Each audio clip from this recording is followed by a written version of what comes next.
It's a bit... John, it's a bit echoey. Can we do anything about the echo? Okay. Testing. Is that better?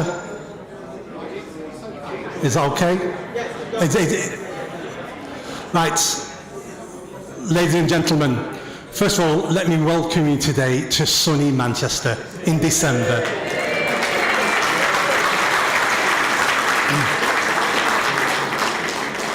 We have an amazing venue, we have amazing guests, and we have amazing speakers. But first of all, to put us in a Christmas spirit, we've got a nice surprise for you.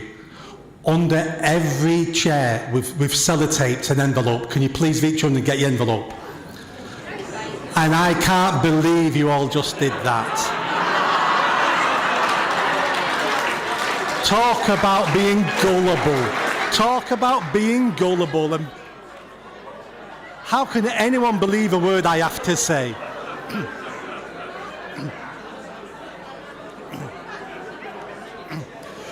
So now the jokes are over, let's get to some serious business.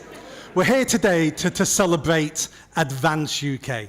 Advance UK, the new political boys and girls on the scene. And we're here to celebrate that and find out more about the direction this party is going to take through the fantastic speakers we've got here today.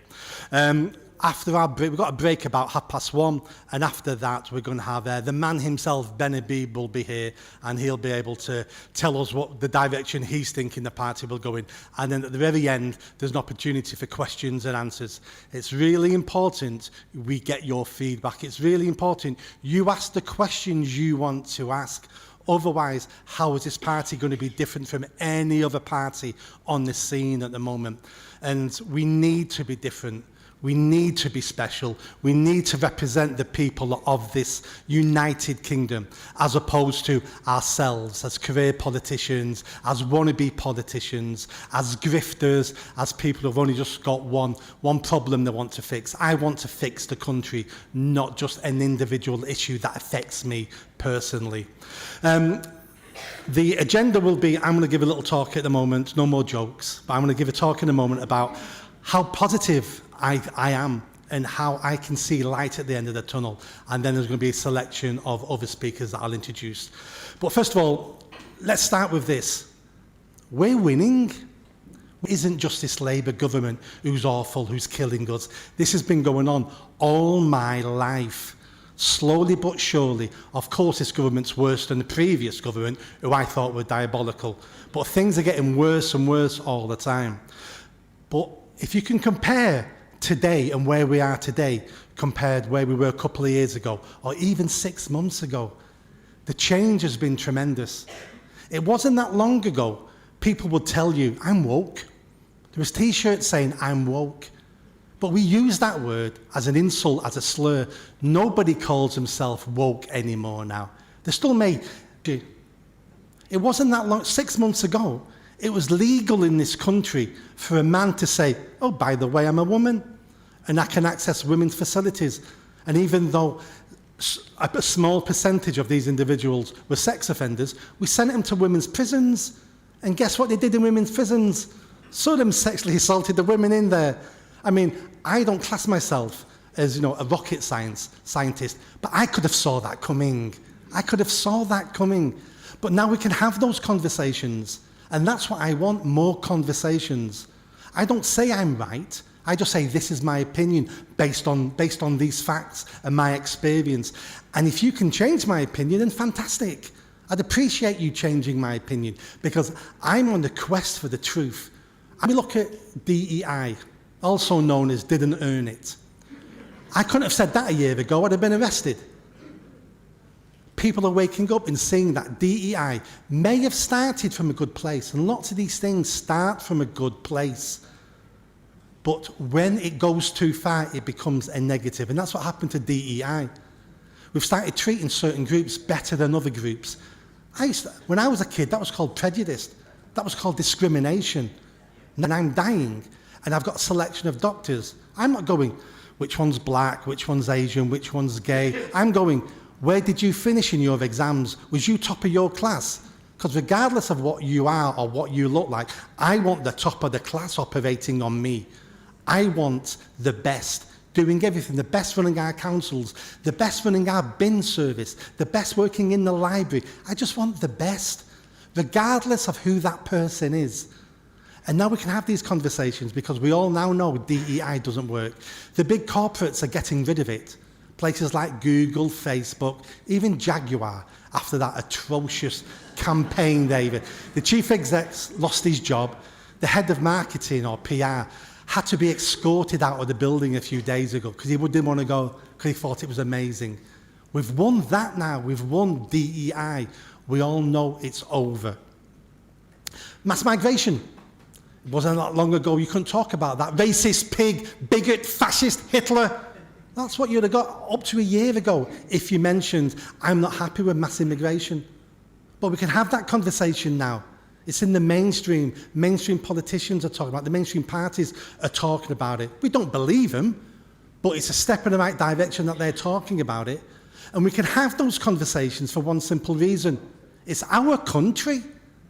And in our country, in my country, I can have any conversation I damn well want to have because it's my country.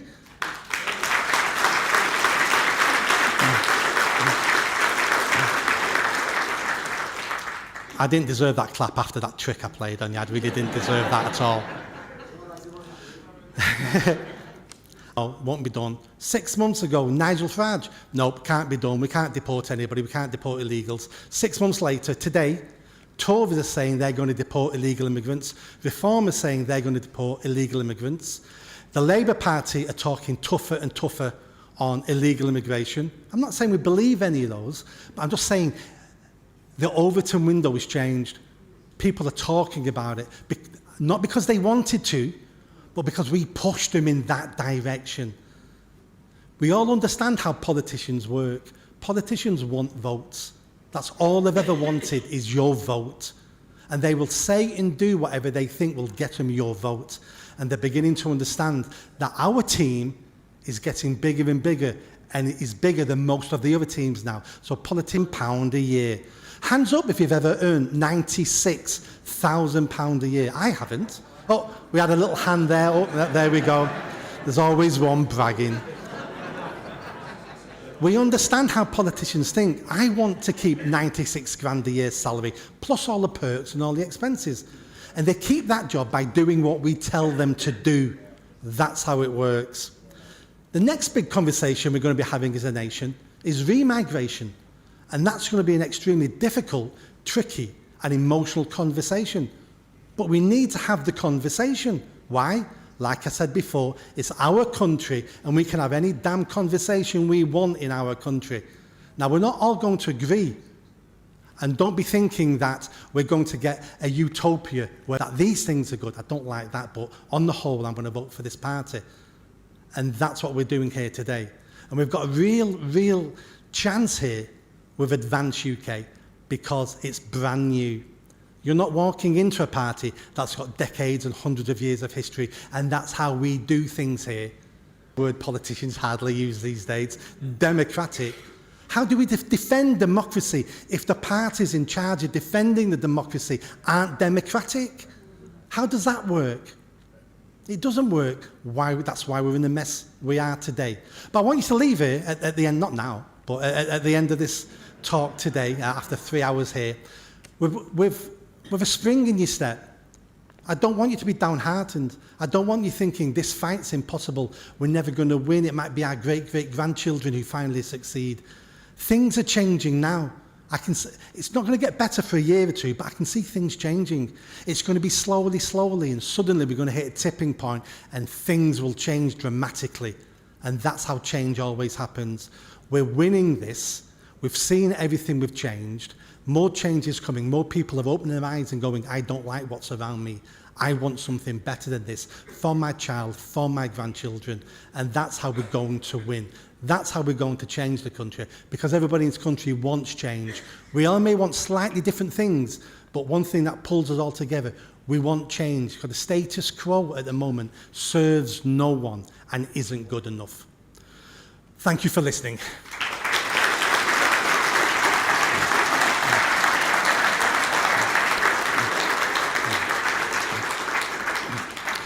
Next speaker is a lady you've seen usually covered in pink, dressed in pink, waving pink banners and sometimes painted in pink paint.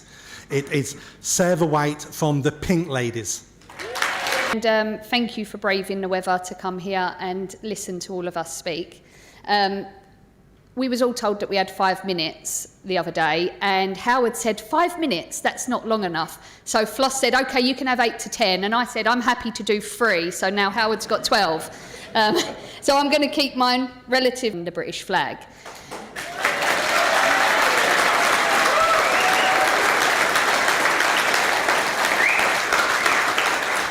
And just to prove that it was about unfurling the flag, I went and stood on them stairs just the other night, and I was shouting my little mouth off with a tannoy, disrupting the council meeting, and the police done nothing. So it was about being patriotic. My dad, a publican, not a toolmaker. And everything I've learnt about life, I've learnt from seeing my mum and dad working hard. Everything, all my morals, my convictions, that is what shaped me. The upbringing shaped me. It gave me a sense of fairness, of community, and speaking plainly, saying things as they are, not as we wish they were.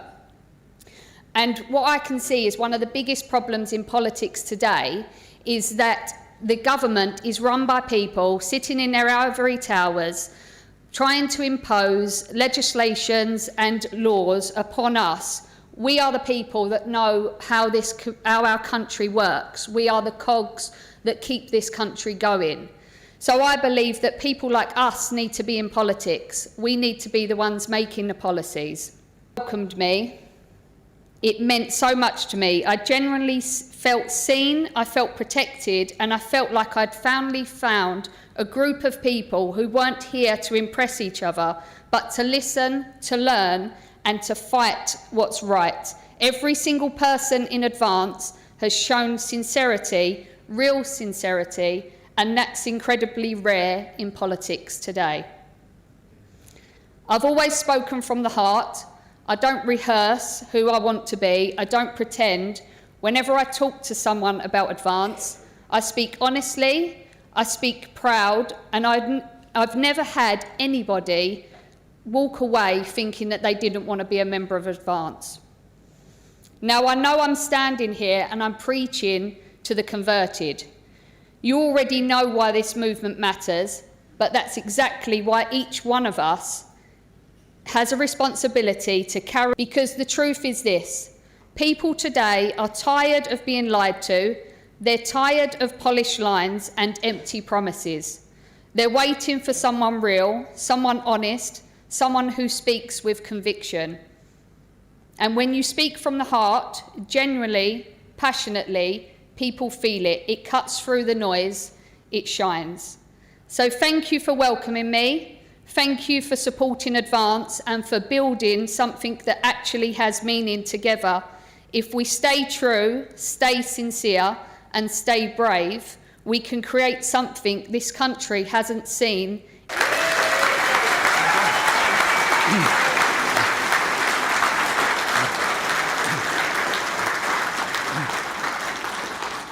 Thank you, Sarah. Fantastic words. And fantastic for Sarah. Sarah's a great example of what one person can do.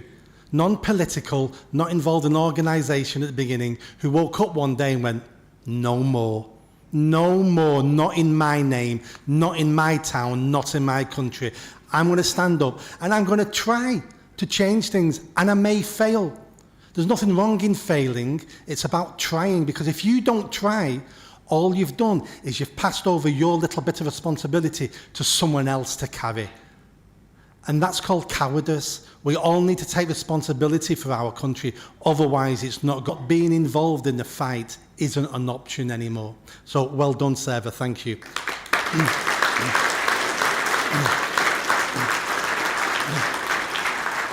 Our next wonderful speaker is Reggie, a passionate young person, and we need more young people involved in Advance because they're going to be here much longer than me. Thank you very much, Nick. So yeah, for those of you who don't know me, my name's Reggie Wray. A few weeks ago, which Howard attended, we had about 30, 40 people there, so it's great to see a lot more here today as well. So, I've got a few questions for you. Do we believe in secure borders? Yes. Do we believe in working?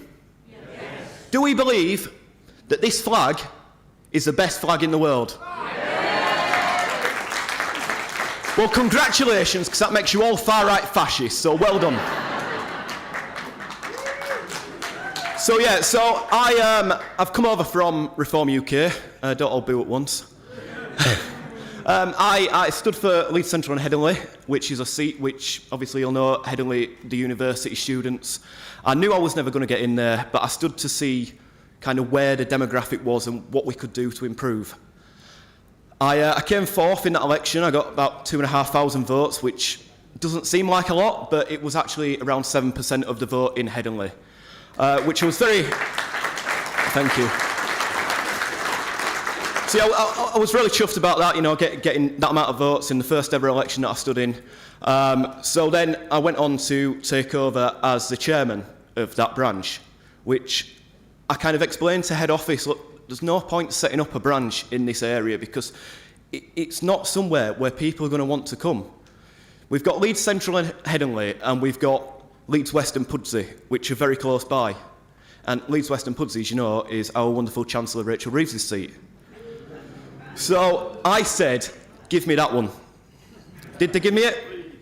No, they didn't. So I took over Leeds Central and Headingley until eventually somebody was found for that area. And then I became the kind of unofficial Deputy West Yorkshire organiser. And I oversaw...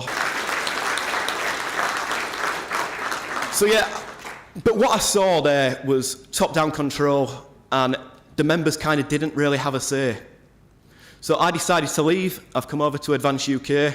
I saw what happened with Ben Habib, what happened with Howard, what happened with Rupert, and the way that they just kind of kick you aside because they believe that you're outspoken or you're speaking from your heart. And I don't agree with that. So when I come over to Advance UK, I spoke to a wonderful lady called Floss.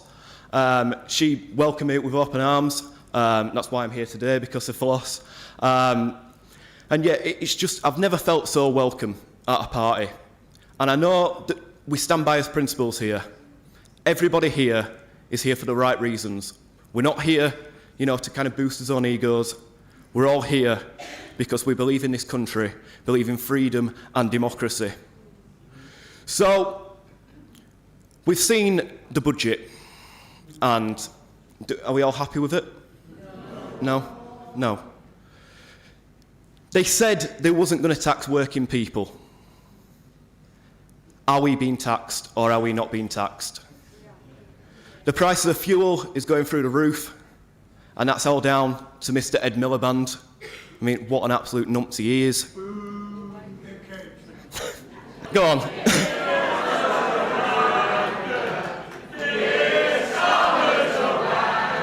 There we go, it's getting up to Christmas, and get that to number one. Yeah, so, yeah, Keir Starmer is an absolute, yeah. But yeah, then you've got the other parties now that are trying to kind of, you know, get in and you know, you've got the Conservative Party, which has had 15 years of failure. Then you've got Reform, who are basically now just ex-Tories. And then a new party that launched recently was your party. Did anybody watch any of that? My God, it was like a bloody freak show, wasn't it? Yeah, so that's why Advance UK is here. We're here to stand up for this country. We're here because we believe in what we're saying. We're here because we want this country to do well. Thank you very much, everyone. It's been great to see you all. And yeah, hopefully I see you all again soon. Thank you.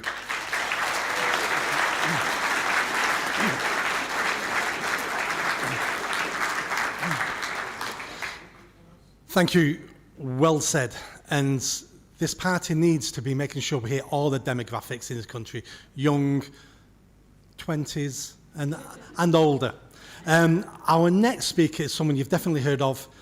He runs a campaign, Fair Fuel, who saved us all hundreds and hundreds of pounds over the last 15 years because he's made sure he's kept every government's feet to the fire when it comes to fuel duty. when it comes to every time we fill up our car with petrol and diesel, we owe this man probably a bag of crisps, some peanuts or something every time.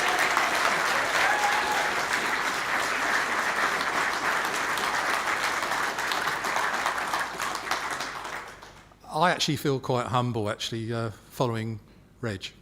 I mean, he's a young man and he's got some common sense, and there's not much of that about at the moment. And following my hero, Sarah, you've got to understand I've spent 4.5 hours in the car up from London today with her, and I think I think I got a word in edgeways once, I think.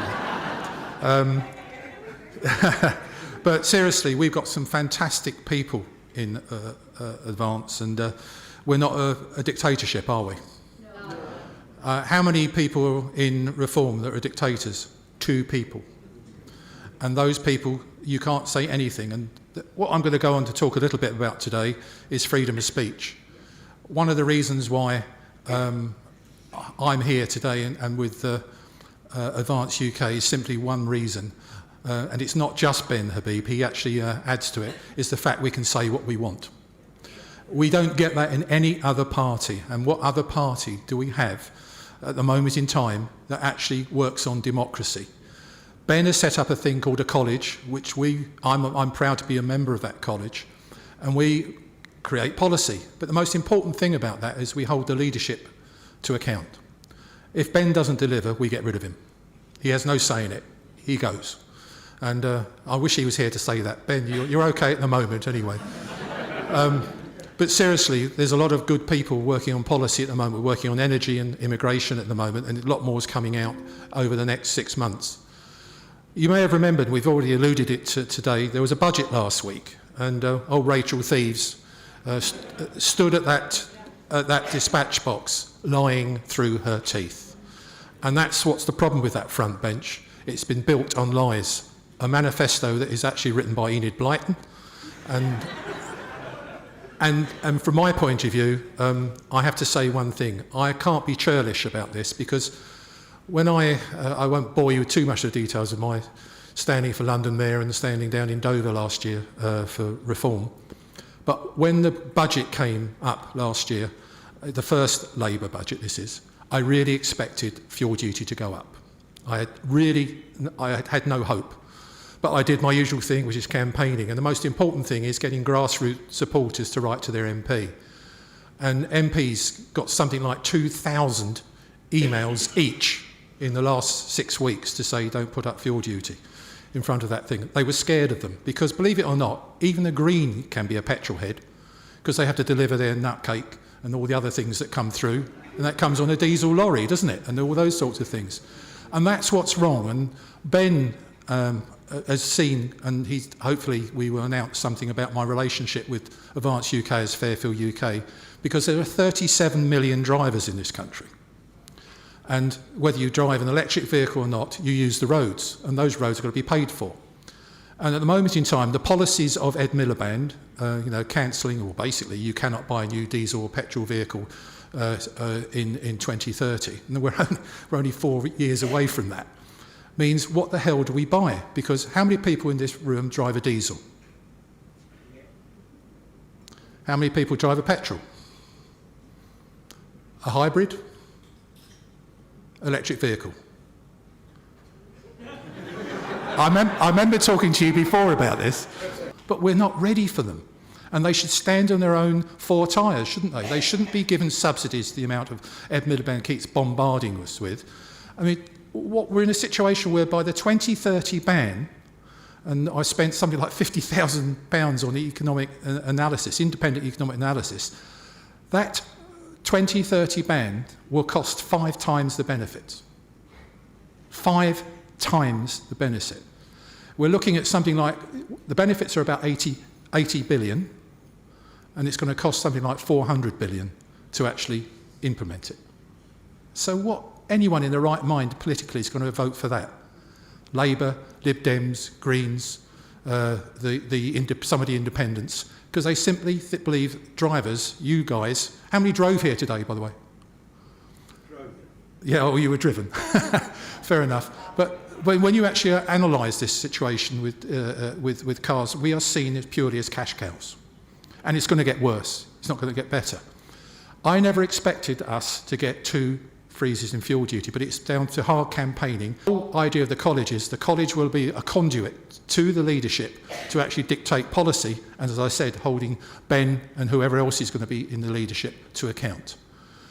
So I really was delighted that we got this fuel duty freeze, but as you probably heard, next September she's going to reverse the 5p Rishi Sunak, so she's going to put it up 5p. But we expected it because I've got a mole inside the Treasury. They were going to put it up last week. That's what they told us. And thanks again to pressure from grassroots, sensible, common sense people, recognising the car isn't just a leisure vehicle, it's there because we need it. 80% of us cannot survive without a vehicle. And everything that's delivered in this room, that chair and everything, was once on a diesel truck. And what do? Let's tax it even more. Duh. Why don't we just actually reduce the taxation, put more money into people's pockets? And that's where I come from. And I've had many a discussion with Ben about taxation. And the thing for me, and he's agreed, and hopefully the people on the college I'm working with will agree, we want to put more money into people's pockets. Put more money into people's pockets, what do they do with it? They spend it. That goes into businesses, that employs jobs, all the obvious things, common sense. But why is it that even though many, many petrol-headed Labour MPs I've spoken to really do agree with that, but as soon as they walk across the aisle to the cabinet, become cabinet ministers, they lose all sense of reality. And that's the real sad reflection of this. Now, we know the thing for me is, you may remember, I stood for London Mayor, as I said earlier, and I was asked to stand by Nigel Farage, and you may have heard of him, and also Richard Tice. And I used to appear a lot on Richard Tice's show on Talk TV. And you know what's happening at the moment in time.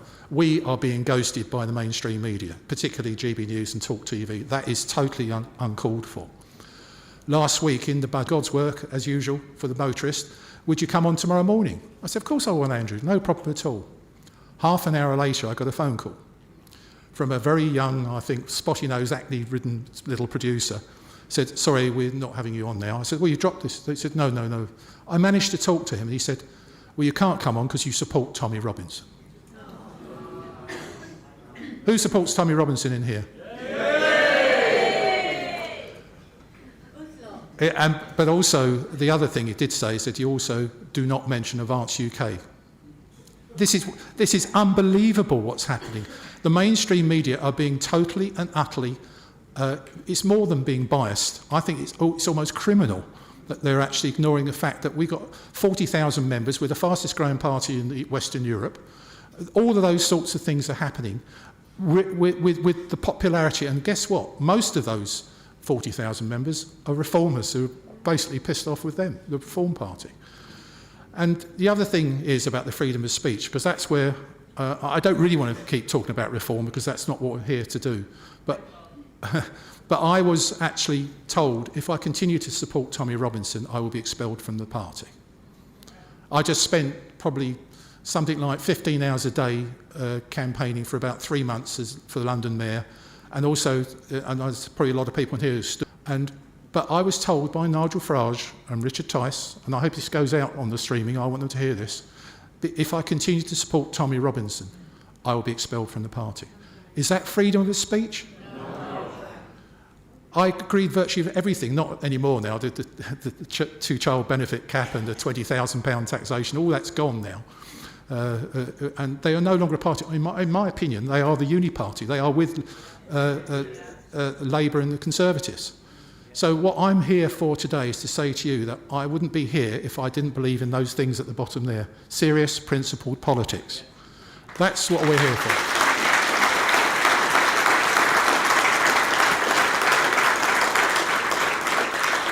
And I'm so looking forward. There's an empty seat on here. It says Ben, reserved. And, you know, he always avoids my speeches. I think it's deliberate.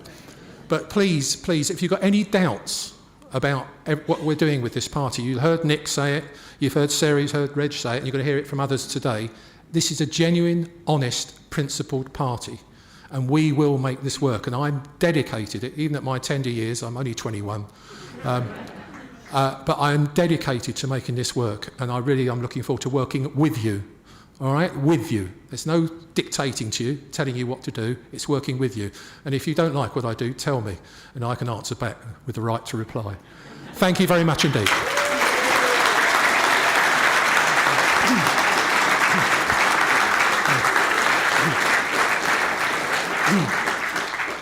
Thank you, Howard. Howard's a great example of the quality of the people we've got in the college. So for people who don't understand the college, as Howard said, it's going to be looking at policy. So if you can imagine when you used to play, or some people have played Fantasy Football Manager, where I wish I had them, I'd want that goalie. That's what the college is. The college is all these people who may not be politicians, but experts in fields. I've got experience, I've got knowledge, I've got contacts. We're pulling them all together into a college, into a group, and saying, we're going to start developing policies, linking it in with other people, linking it in with other organisations to get the policies the country needs. Not to get the policies that individuals like, or the leadership like, or anybody else like, but what's good for the country. So that's the sort of quality we've got coming now into the college, which is absolutely amazing. We're going to take, in a minute, we're going to take a break. There's tea, coffee, refreshments and biscuits and things outside. But before we do that, if you live in Greater Manchester, we're trying to set up a Greater Manchester Advanced Network, and hopefully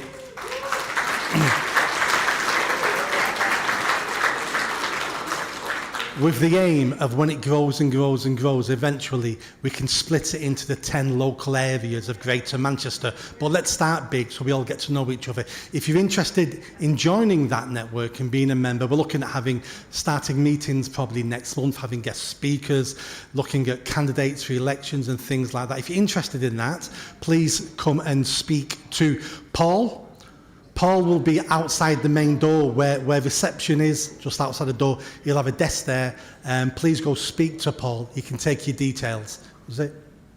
I think what in the Liverpool area. I would leave that for another conference. I've got no idea what's going on in Liverpool. But if you come and speak to me afterwards, I can find that information out for you. Not a problem. So enjoy the break. I think we're going to be back again at 2:30. So refreshments, toilet break, have a cigarette and enjoy yourself. Thank you. Yes.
When you need this, we're just able to move it up away. We need to get people to move up away. Yeah, so we clear this bit. And then we can probably use the lights for the lights for when we switch it.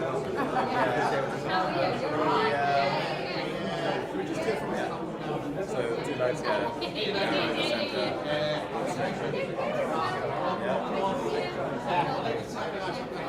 No, I've got to get tea or something. I need sunny.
They want to make you up as powerful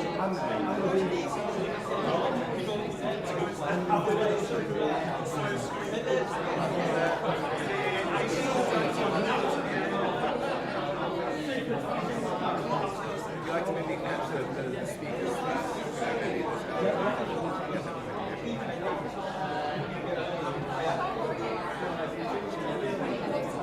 Alright, my name's Lou.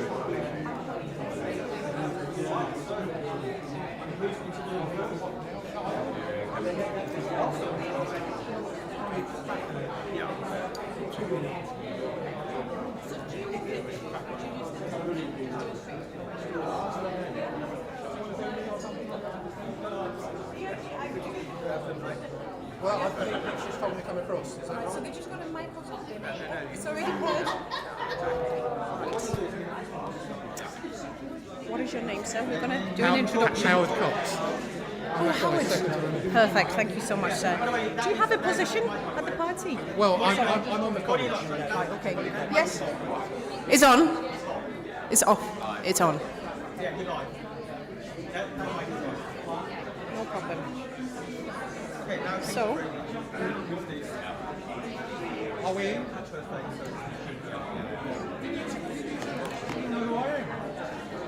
Don't you know who he is? You're not. I'm pulling the leg, it's alright. it's okay. Thank you. I just And you're so you're actually working for head office? I'm just going to contribute to I stood for reform for London Mayor. Yes. And I also stood as a... Did you hear my speech? So you haven't heard what I said? You can eat it anytime you want. This is live anyway. Okay, so we're talking to the mic. Tell us when. Yeah, tell us when. We're live already. No, the live stream hasn't stopped. We're live streaming now? Yeah, the live stream hasn't stopped. So carry Hello on. everyone. Yeah. Wait, don't use the mic, use the mic. I'm on the college. You know what the college is? Okay, I can explain all this to you. They might be watching us that don't know us as an organization. So I'll let you know. You're the boss. And I will ask you why is it important? Hi, good. You're doing floss bloody doors boy. Never comes to me on speaker. Howard. I didn't know what it was. No, it's all right. And I didn't want to so I was quite it's fine. I'm pulling it in. Don't pull my leg. You can put it later when we're done. But a nice turnout. Oh, it's fantastic. Yeah, proper. So this mic, look, this mic is going to go on. The mic is on. Right now. This live stream has been continuous, so we haven't cut the live stream. So let me know when you're ready. We'll chuck the headphones in. Are you ready? Yes, that's right. Okay, 1 second. Hello everyone watching around Great Britain and around the world. My name is Paulina Solos and I'm here honoured by the only one, Howard, from the Advance UK. Howard, I'm going to ask you today, why are we here today and why was it important for us to be here? It is very important. This nation, we're actually having a real disastrous government destroying most of our lives. What with economics, net zero, freedom of speech, you name it, all these things are being destroyed by a government that totally wants to control our lives. I could speak endlessly on digital ID, which is all the things that are controlling our lives, but I joined Advance UK because I'm close to Ben Habib, the leader. He asked me to come on board. I was the London Mayor candidate for Reform, and I stood also down as a PPC down in Dover, where I got 24% of the vote and came second at last general election. I also run a campaign which is called Fair Fuel UK, and that's what people probably know me more. I've been doing it for 15 years, and we've had 15 years of keeping fuel duty frozen down to this campaign. And we probably saved, with Fair Fuel UK, the average motorist for a lower cost of motoring. But the most important thing for me is I want to see honesty and principle in politics again, because at the moment I'm shattered. I'm a devout Thatcherite. You're too young to remember Margaret Thatcher, but I'm a devout Thatcherite. I'm 71 years of age, and all I can say now is that I have hope now with Advance UK. Reform are flip-flopping about on policies, and Advance UK is the real hope, and I'm delighted Ben Habib is the leader. Actually, that was my next question. Thank you for outlining what you believe in and the values that Advance carry. My next question was, is there a hope for Britain? Because there's a lot of people maybe watching us right now considering to actually move from Britain, maybe move to Dubai or other countries, even Poland. A lot of Brits are moving to Poland now for the reasons, for the things that are happening in the country. So my question is, as a final one, is there hope for Britain today? Yes, there is, because of Advance UK. There wasn't. One of the problems we have at the moment is the actual electoral system, because it's first past the post. And there's no doubt about it, Reform are in a very, very good position, but only because the Conservatives and Labour have basically buggered the whole thing up. I hope you don't mind me swearing there. Not at all. But there is real hope, and there's real hope is because we've got good quality people, and there is no other party that actually is as democratic. Reform has a dictatorship, two people, Zia Yousaf and Nigel Farage, controlling everything. Here we have a thing called a college, which I'm proud to be a member of, which will make sure he is scrutinising and delivering on behalf of the grassroots of this nation. And we must start recognising we are a proud British nation, as at the moment we're being, most of us, and I'm a proud British, I support our history, our culture, everything about our belief and our Christian values. What I do not believe in is dictatorship, and unfortunately we're getting that from the other parties. So, answer your question, I'll finish now. I'm rabbiting on a lot, but there is real hope with Advance UK. Well, thank you so much. And accountability is something unheard of in politics. So thank you so much for your strong stance. And we believe that Advance UK will make the changes that we all pray and desire for Britain. Thank you. Welcome aboard. Thank you. Right, now we just need to find you. By the way, we just now need to find you an interview. Maybe interview Ben, because he's a leader. He's right there. Yes, fine. Let me just ask some questions. Sorry? Just Nick said to go on. Nick said to go on next. Okay. Oh, you're the next in interview. Awesome. How are you anyway? Did you make it home okay? I did. I believe they had like 7 bottles of champagne at the bar at 2 a.m. Yes, yeah. I'm like, gosh. Yeah, I know. Well, I woke up and it's like, Yeah, I got told, why are you going now? There's 7 bottles of champagne. Then I was like, I've got work in the you morning. missed out a great opportunity for hangovers. No, I got myself to Mile End, got off of the train, and then... Okay, so meeting everyone for the first time today. Yes, yes. Nice to meet you. Nice to meet you. Hi, nice to meet you. So I'm thinking of asking you, yeah, what would ideal Britain look like to you? What is your vision? yeah. Tell him to do the entrance, mate. Let me know when you ladies are ready, and then.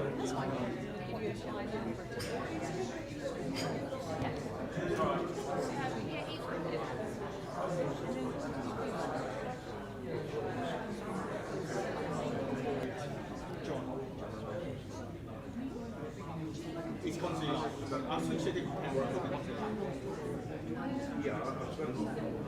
If you like, it doesn't really matter. Yeah, if you don't want to wait,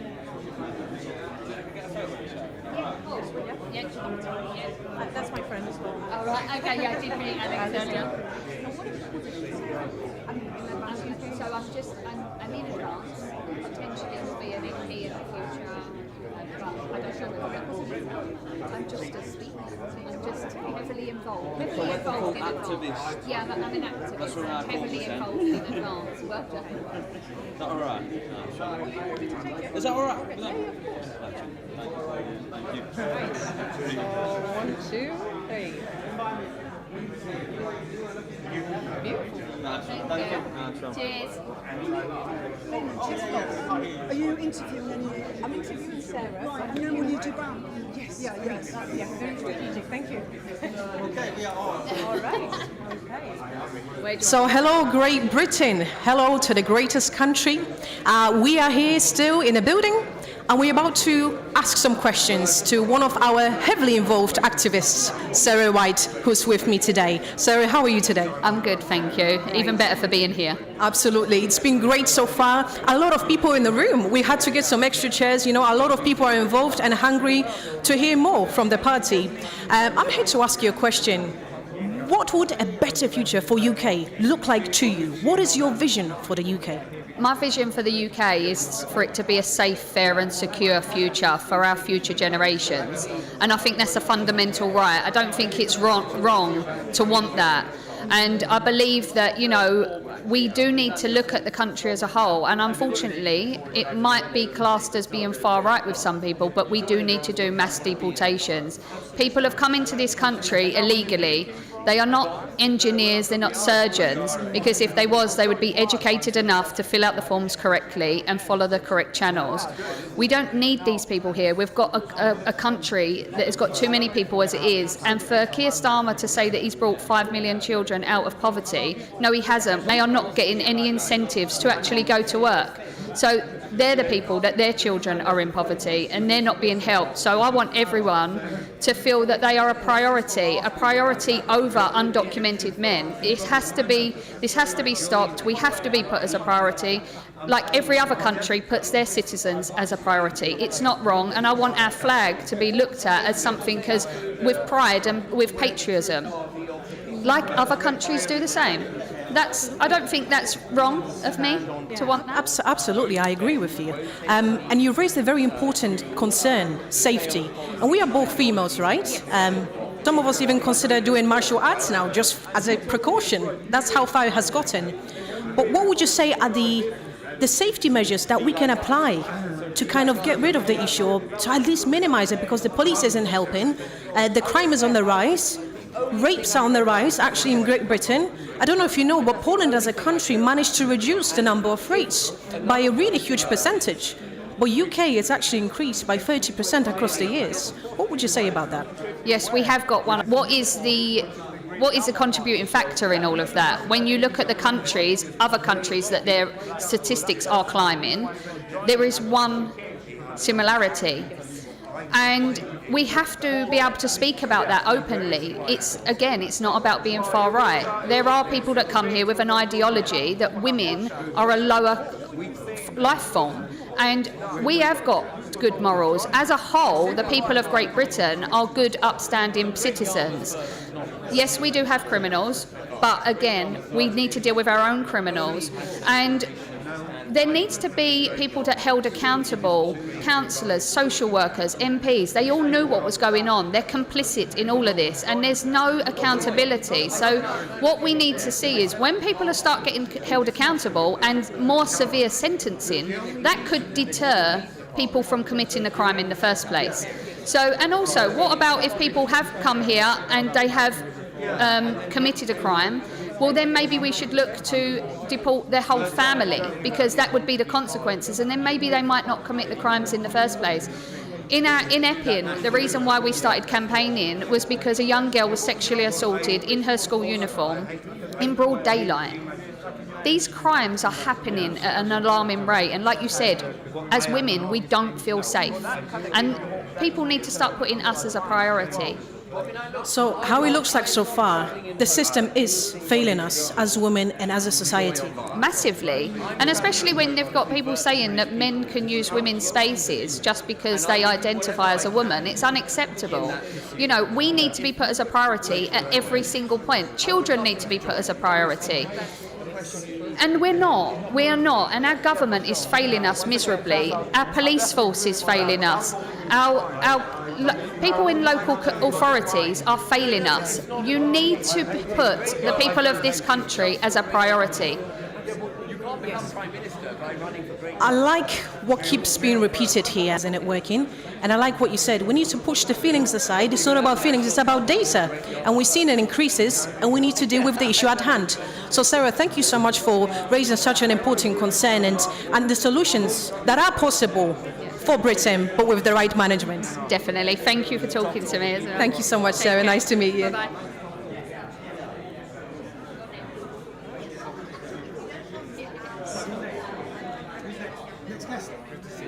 Hello, Sarah. How are you? Nice to meet you. My name is Paul Boots Eric, as I'm coming along. So I was a former chairman of Reform in the UK in Oldham East and Sadler. And I escaped. And so what I've been involved in, I did my term politics from 2019. Prior to that, took me over to interest. I saw what going on in the hometown, and of course the nation. So, I started getting very cynical about what we're doing. And then I'm getting my own company, coming to retirement. They wanted to deem the pink ladies as a Into what we're doing. So this last so they wanted to ban us. 18 months, 2 years, every time I do a financial transaction, I dig into it and do a podcast to sort of say this is what's happening, here's who's involved in the transactions, here's what happens, here's the proof. Since December last year, I've got They come from a culture that tries to silence women. And if they're trying to impose that in our very own country, About the change in Britain. the change in Britain for me is So that hold on, we're not live yet. So what I'm going to do, I'm going to introduce myself. then basically you're silencing women. What is the domino effect to that? Would it be that then women get silenced up and down the country? Would it be that then we go back in time where, you know, women aren't looked at? Like a little box. So we are back on with another guest, and it's Paul that's with me today. And Paul, of course, you've got a vast experience when it comes to politics and managing communities.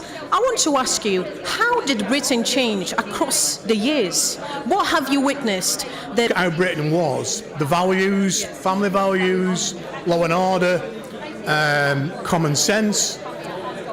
You know, you got the issues of today, as some of the speakers have touched upon. You know, gender identity. There's so many. You know, wokeism, illegal immigration, the misuse of public finances, politicians lying, doing the total opposite of what they said they're going to do. Labour being a fine example of it. I mean, what they said in the manifesto to what they're doing now. You know, it wasn't in the manifesto about giving away Chagos Islands, and yet they've done it, and that's against people's will. You look at what they've done in taxation. They've ruined the structure of the working people, and you're looking. I've seen a couple of jokes recently that have appeared on my particular social media Facebook page, where will people on benefits donate towards people who are working?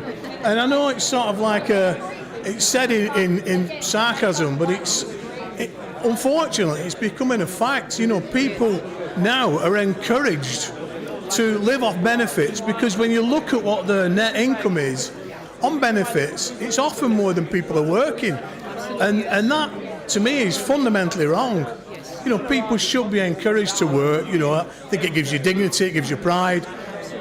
You know, you look at sort of shops where shoplifting's not addressed. People are walking in shops, filling their bags full of, you know, goods, just walking out. The police won't even turn up.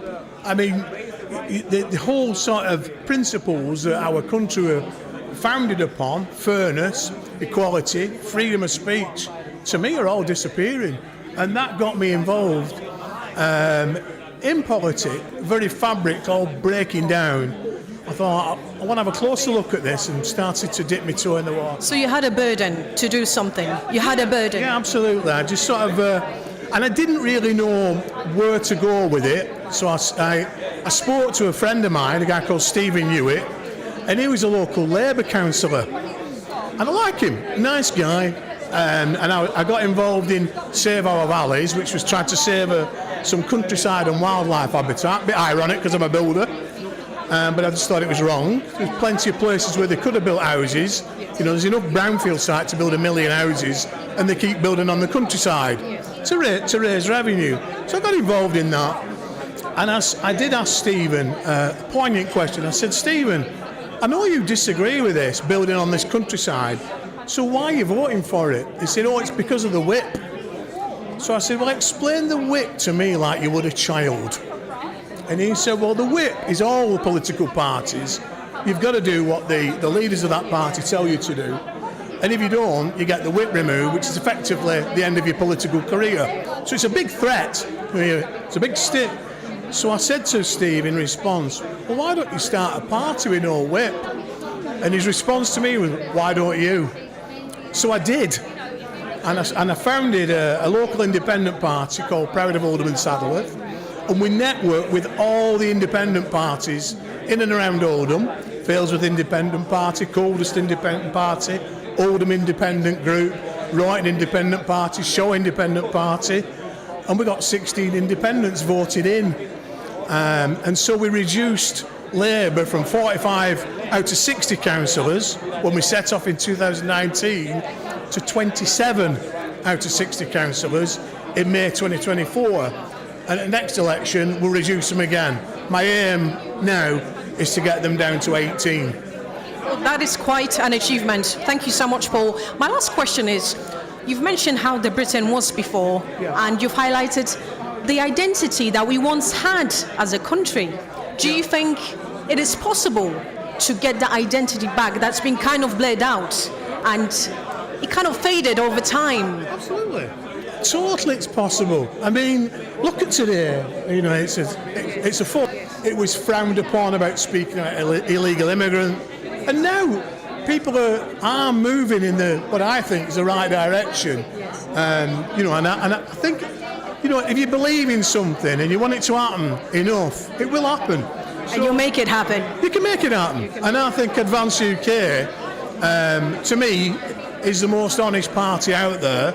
And that's why I resigned from Reform as a chairman in Oldham and joined Advance UK. So I do think it's the way forward. And I'm looking forward to listening to Ben this afternoon. Absolutely. Thank you so much, Paul. Thank you for your time. Thanks for your time. You.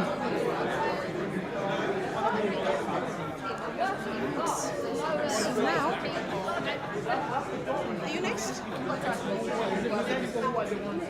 Let me know when you're ready.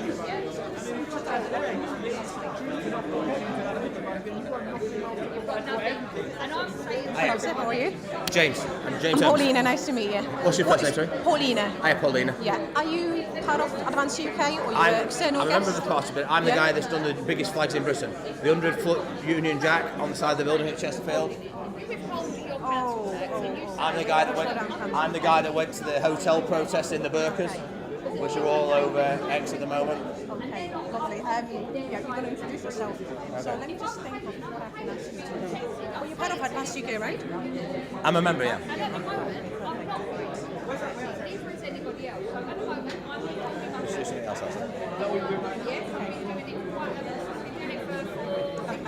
Speaking about online, maybe we can speak about the freedom of speech or online expression that's becoming more restricted. Okay. Will that be okay? Right. All right. So if you just move a little bit. Yes. All right. So. Okay, you ready? We are ready. Okay. Hello, viewers around Great Britain and around the world. I have another guest speaker with me today. And I want to ask about something that's really concerning a lot of people today. and it's the online expression. But just before we move, I would like to introduce yourself, who you are and what you stand for, and why you're here today. I'm James Holmes, and I represent flytheflag.uk. I believe that we should be flying the Union Jack, the flag of this country, throughout this country. I believe we should be seeing it in school grounds and in school classrooms, but certainly any building that is funded by the taxpayer, any job that is funded by the taxpayer, that person should have something on them that shows that they are funded by the British taxpayer, whether that's a lanyard, whether that is a little lapel badge, or whether it's something else on your uniform. The police, I know it's been slightly controversial with them, they're not allowed to wear the Union flag. Then we should be flying the flag of the United Kingdom. If you go to nearly any other country in the world, and I travel extensively, they are proud of their flag.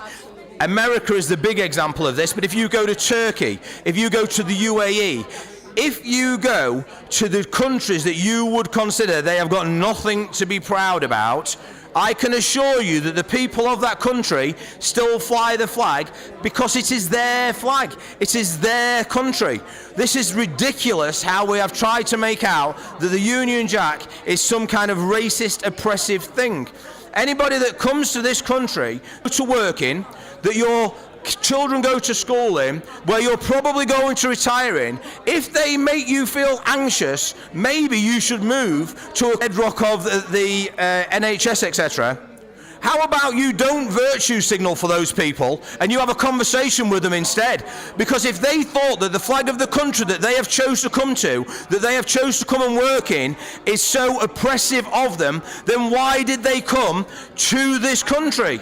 You are simply a middle-class, ne'er-do-well, woke, who wants to speak for somebody else, virtue signalling. I can assure you that you do not speak to more ethnic minorities than me, because I drive a car that has a Union flag all over it. And yes, I get people shout at me, that's racist, of other countries in the world than any other country, particularly for such a small island nation.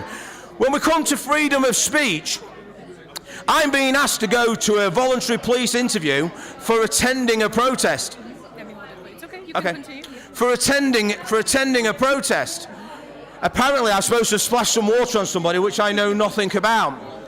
So only a few days ago I attended a migrant hotel protest where we dressed in burqas. And I've been told that they believe that it was culturally inappropriate to dress in a burqa. Well, if it was culturally inappropriate for a Caucasian Western man to dress in a burqa, then would it be culturally inappropriate maybe for a Muslim, Asian, whatever country man, instead of standing there in a dish dash, to instead wear a suit and tie? Because a suit and tie is the sign of a civilized society. The suit and tie is a Western dress. So therefore, does that mean everybody else that wants to come to the UK and demonstrate the two-tierness of this? This is simple hypocrisy where the British people are being told they are racist, they are this, they are that, in the same way as what you cannot wear any face coverings. Well, guess what? I don't think that you should wear any face coverings, man or woman, in this country. They should all be banned. The burqa and the niqab are just the open example of oppression of women. But what about if I just wear this instead? What about if I just wear this at a march so that the police can't identify me? But I stand there proudly to support my country. So when I go to this voluntary police interview on Monday, I'm going to that interview wearing a burqa. Wearing a burqa at Solihull police station. It may even be an entire Union Jack burqa to demonstrate. Hold on. I think we need to show the viewers your jacket and what's at the back of it. Yes. A whole Union Jack. And you've raised an important issue. We must be proud of our flag. Yes. If all the countries are, why aren't we? Why are we ashamed? Yes. And funny enough, what I saw online is actually that our people, the British people, are the ones that take down the flags, some of them, because they are so brainwashed into thinking that it's something to be ashamed of. Thank you. Thank you very much. Like I said, it is, even if you don't take the politics out of the situation, you should find a way to fly the flag of the country that you're in. Otherwise, why are you here? And I mean, how can you not be proud of your country? So forget about party politics, this and that, always different. On the back of your phone or something like that, find a way, whether it's a lapel badge, find a way to fly the Union Jack if you are in this country. Thank you very much for your time. Can I just ask you one more question that just came to my mind? Have you ever faced an opposition online because of what you do? Because it is quite courageous what you do, and not many people have guts to what you do out there. Have you ever faced any criticism online with the expression that you have? Yeah, of course you get quite a lot of criticism online because, let's face it, the woke mind virus is very prevalent in keyboard warriors. Like we say to lots of them, instead of gobbing off behind a keyboard, why don't you come and debate me? Because I don't need to win every argument, I'm not that knowledgeable. But because I know I'm coming from the right place, the place of freedom of speech, freedom for women to dress how they choose to dress, common sense about flying the flag of your own country, well then there's actually no way that I can lose unless I'm only arguing with a retard. Thank you so much. And I think what's important is to set the feelings aside and have these sober conversations. We need to have them today. Exactly. Thank you so much for your time. Thank you.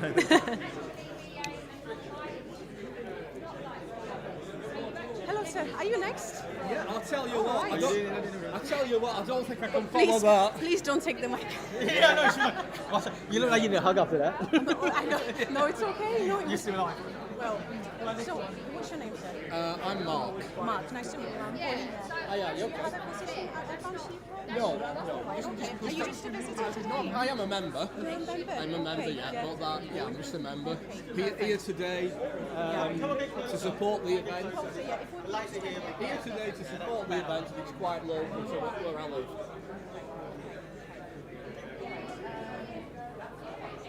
Were you a member of any previous parties? I was in Reform, but Reform wasn't going in the right direction. Are you allowed to speak about Reform?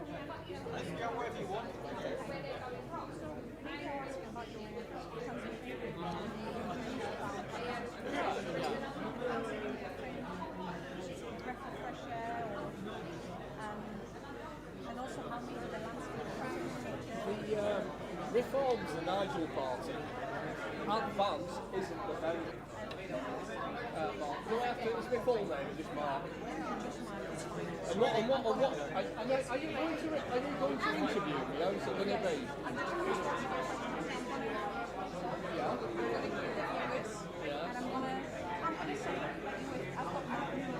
Yeah.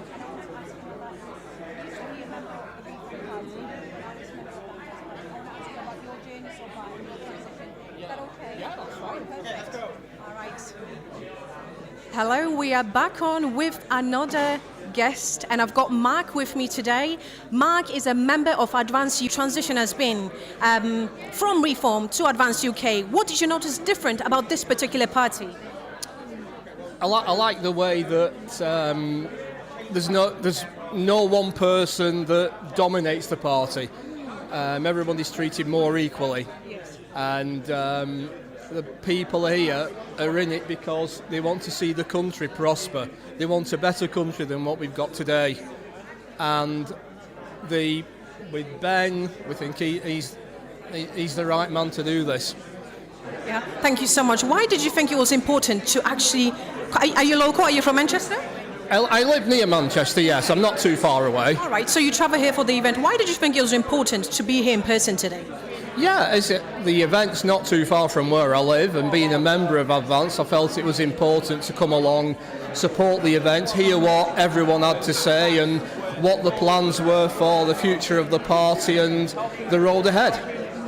And may I just ask, do you have a faith? I don't go to church, but obviously a Christian. Okay. So are Christian values important to you? Yeah, very much so, yes. Very much, and it's important that the Christian values continue for the good of the country. And do you feel like across the years the Christian values have kind of gone down?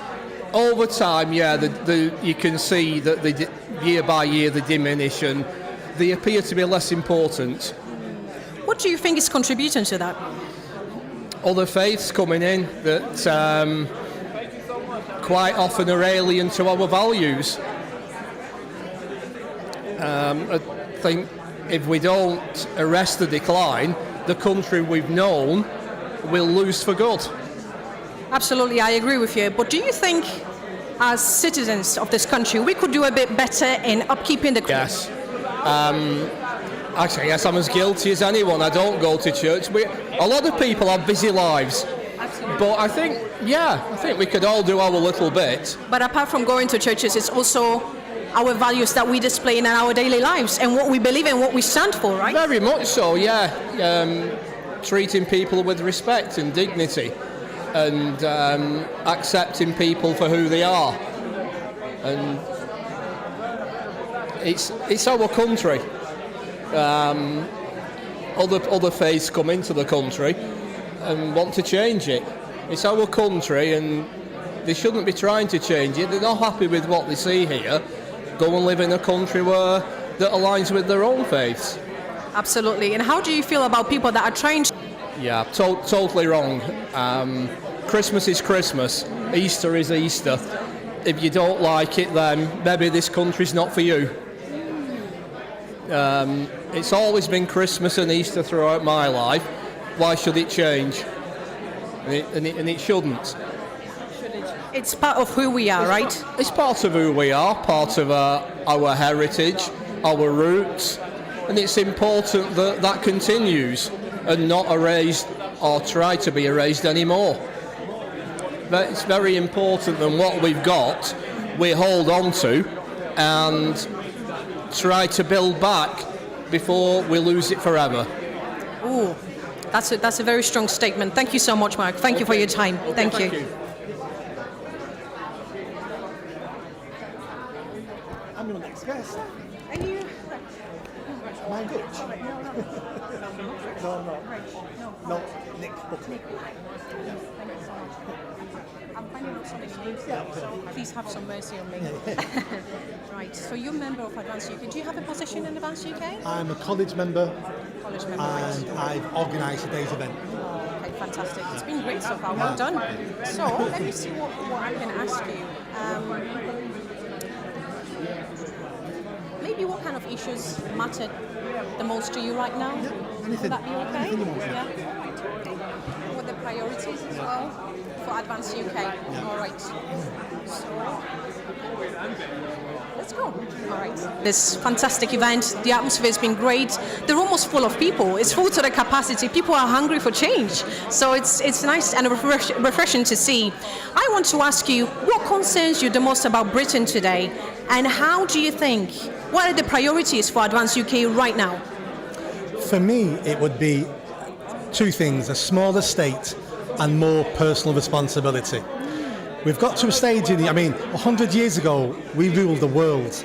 Now we can to fix our problems, to run our lives, to feed our children, to look after us, to give us opportunities. And that is turning the nation into a nation of beggars. And I don't want us to be beggars off the state.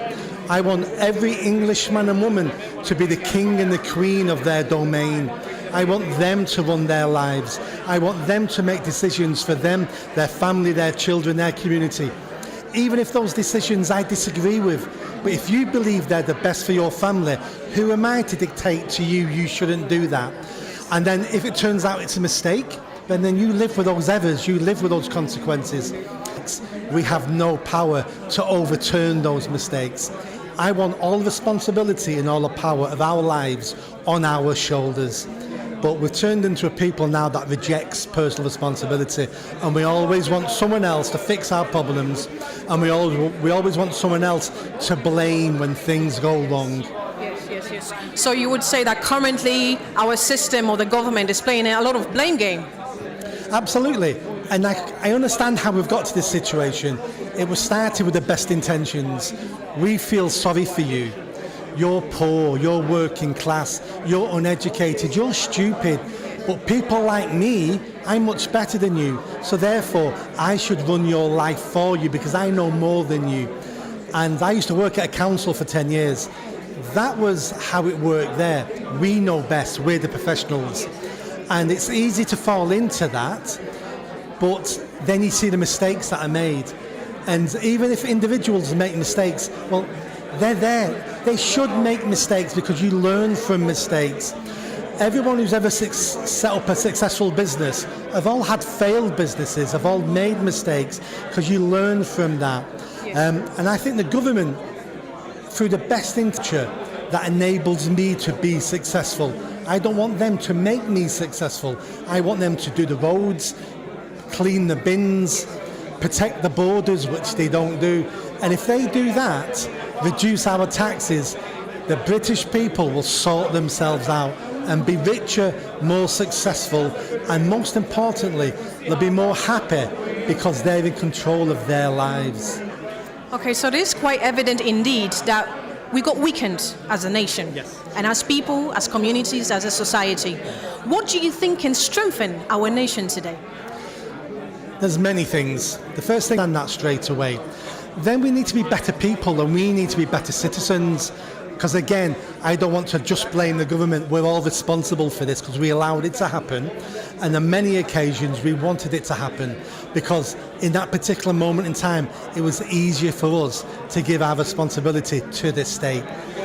So we need to take that responsibility. We need to be better citizens. We need to look after our children better, our family members better. We need to stop dumping our old people into care homes. We need to stop dumping our children in breakfast club and after school clubs. We need to stop dumping our responsibility on other people. Then we need to look at our communities.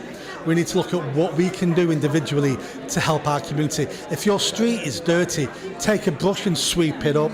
I know the council should do it, but the council isn't doing it. So instead of complaining about the council, you do it.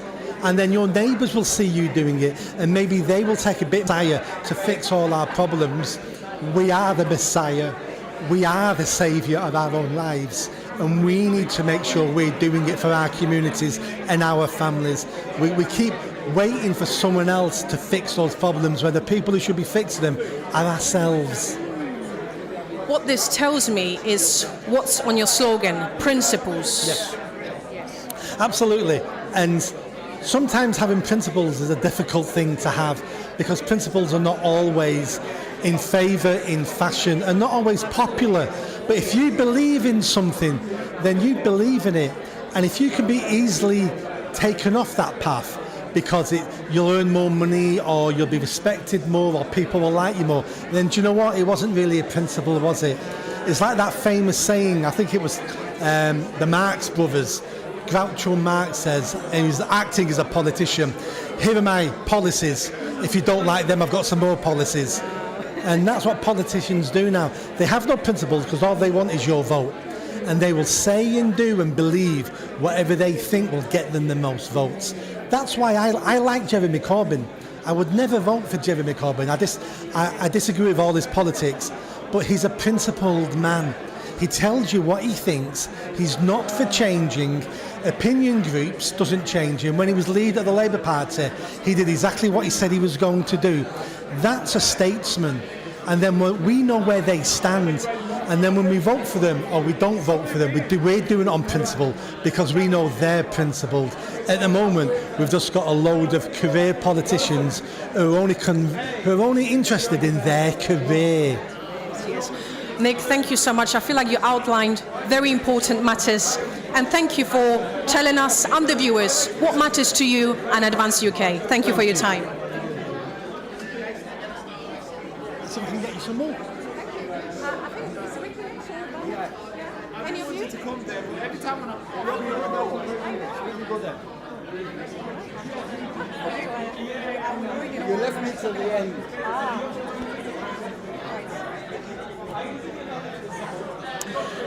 Hello viewers around the world and around Great Britain. I'm here with someone that you probably already seen and you already know the face. Rikki Doolan, a very active speaker and participant of many happenings around the country right now. You've probably seen him at the great United Kingdom event in London. You've seen him all around. He's a strong voice for Christianity and conservatism as well. And he's proud, always proud of his British heritage. But I want to ask you, Rikki, today, first of all, I want to applaud you for your courage, for always standing for the values of Britain. Amen. But I want to ask, why out of all things, in a country that's vanishing from Christian values, why do you still believe in them? And why are they important to you? Why do you keep fighting for Christian values in this country? Thank you so much, Paulina. Because our Christian values are who we are. It's our identity. Our prosperity, success as a nation comes from those Christian values.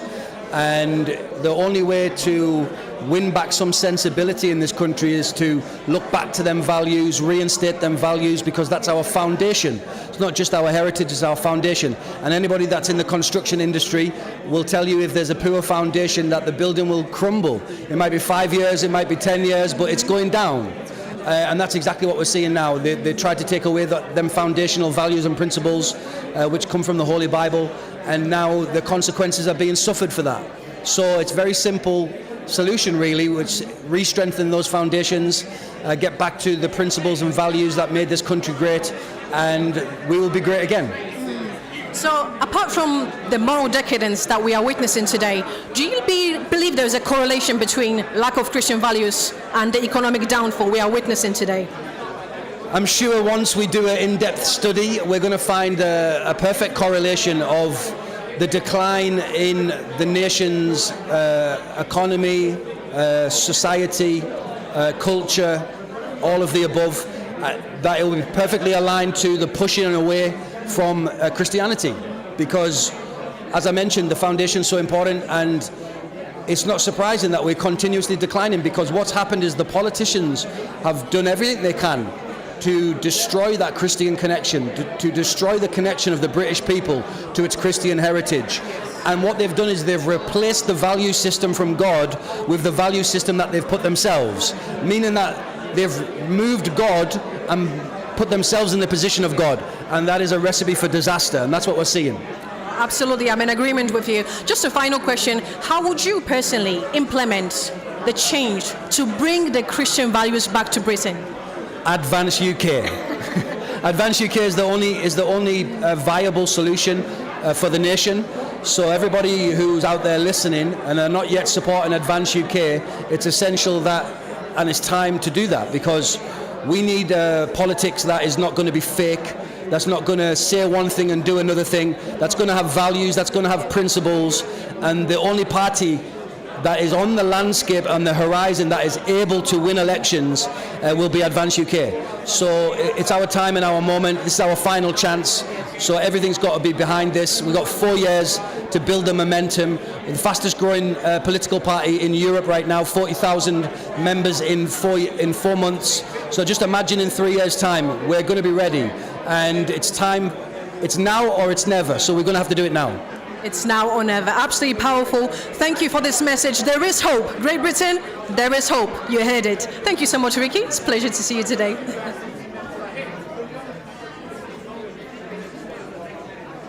Mr. Ben? Mr. Ben? Is he around? Oh, he's over there. It's okay. Do you want some diversity? Sorry? I want to know. I love how straightforward you are. Yeah, let's get some blacks and women. And if we chance some ladies. We've got an Asian here. It's just to show people that we are not racist. We just have common sense and rationality. I was in Poland for the inauguration, actually. Yeah. Why? No, I do a lot of reporting. So I've been to Malmo.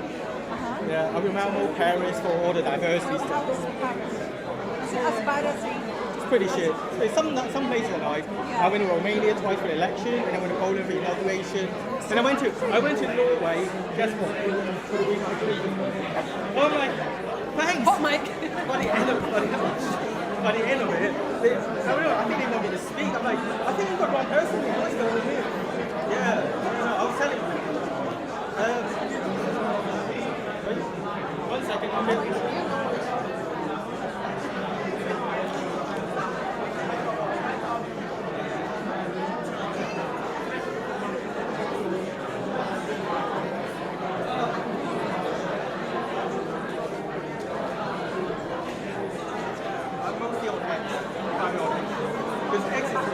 Because X is the one that you can talk anything you want. Basically, I'm telling them no, form is quite complicated.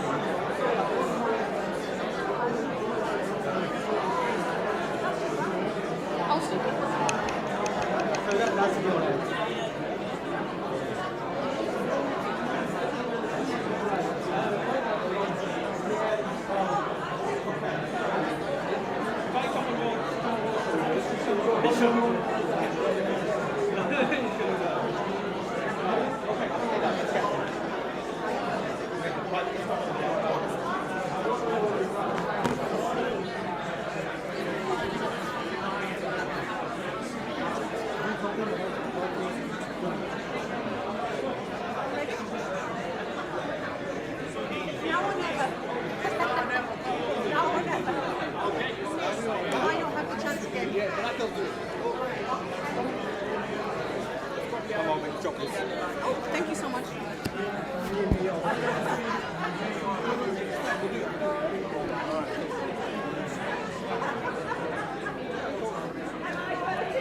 Right, so your name is Barbara, right? That's right, yes. Are you local? Yeah, I'm from Manchester. So let's stand a bit closer. So, I think it's really important that we actually see us. I'm a foreigner. I've been here since heritage show. People to us really wrong that if you have common sense and maybe are concerned about the migration, you automatically are racist. So we're trying to debunk that. Or do you think we should speak about that?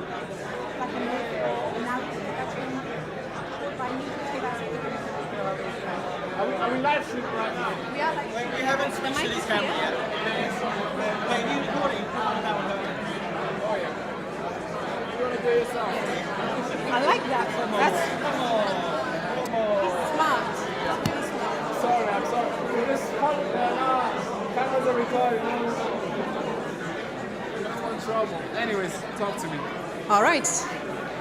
Hello, our viewers again. I've got Barack with me here, and we want to dive in and discuss something I believe it's really important. And we're trying to debunk this myth that when you follow Advanced UK, or when you believe in British heritage or controlled migration, you're automatically a racist, you know? So, Barack, how are you today? I'm doing great, thank you. Thank you so much for having me.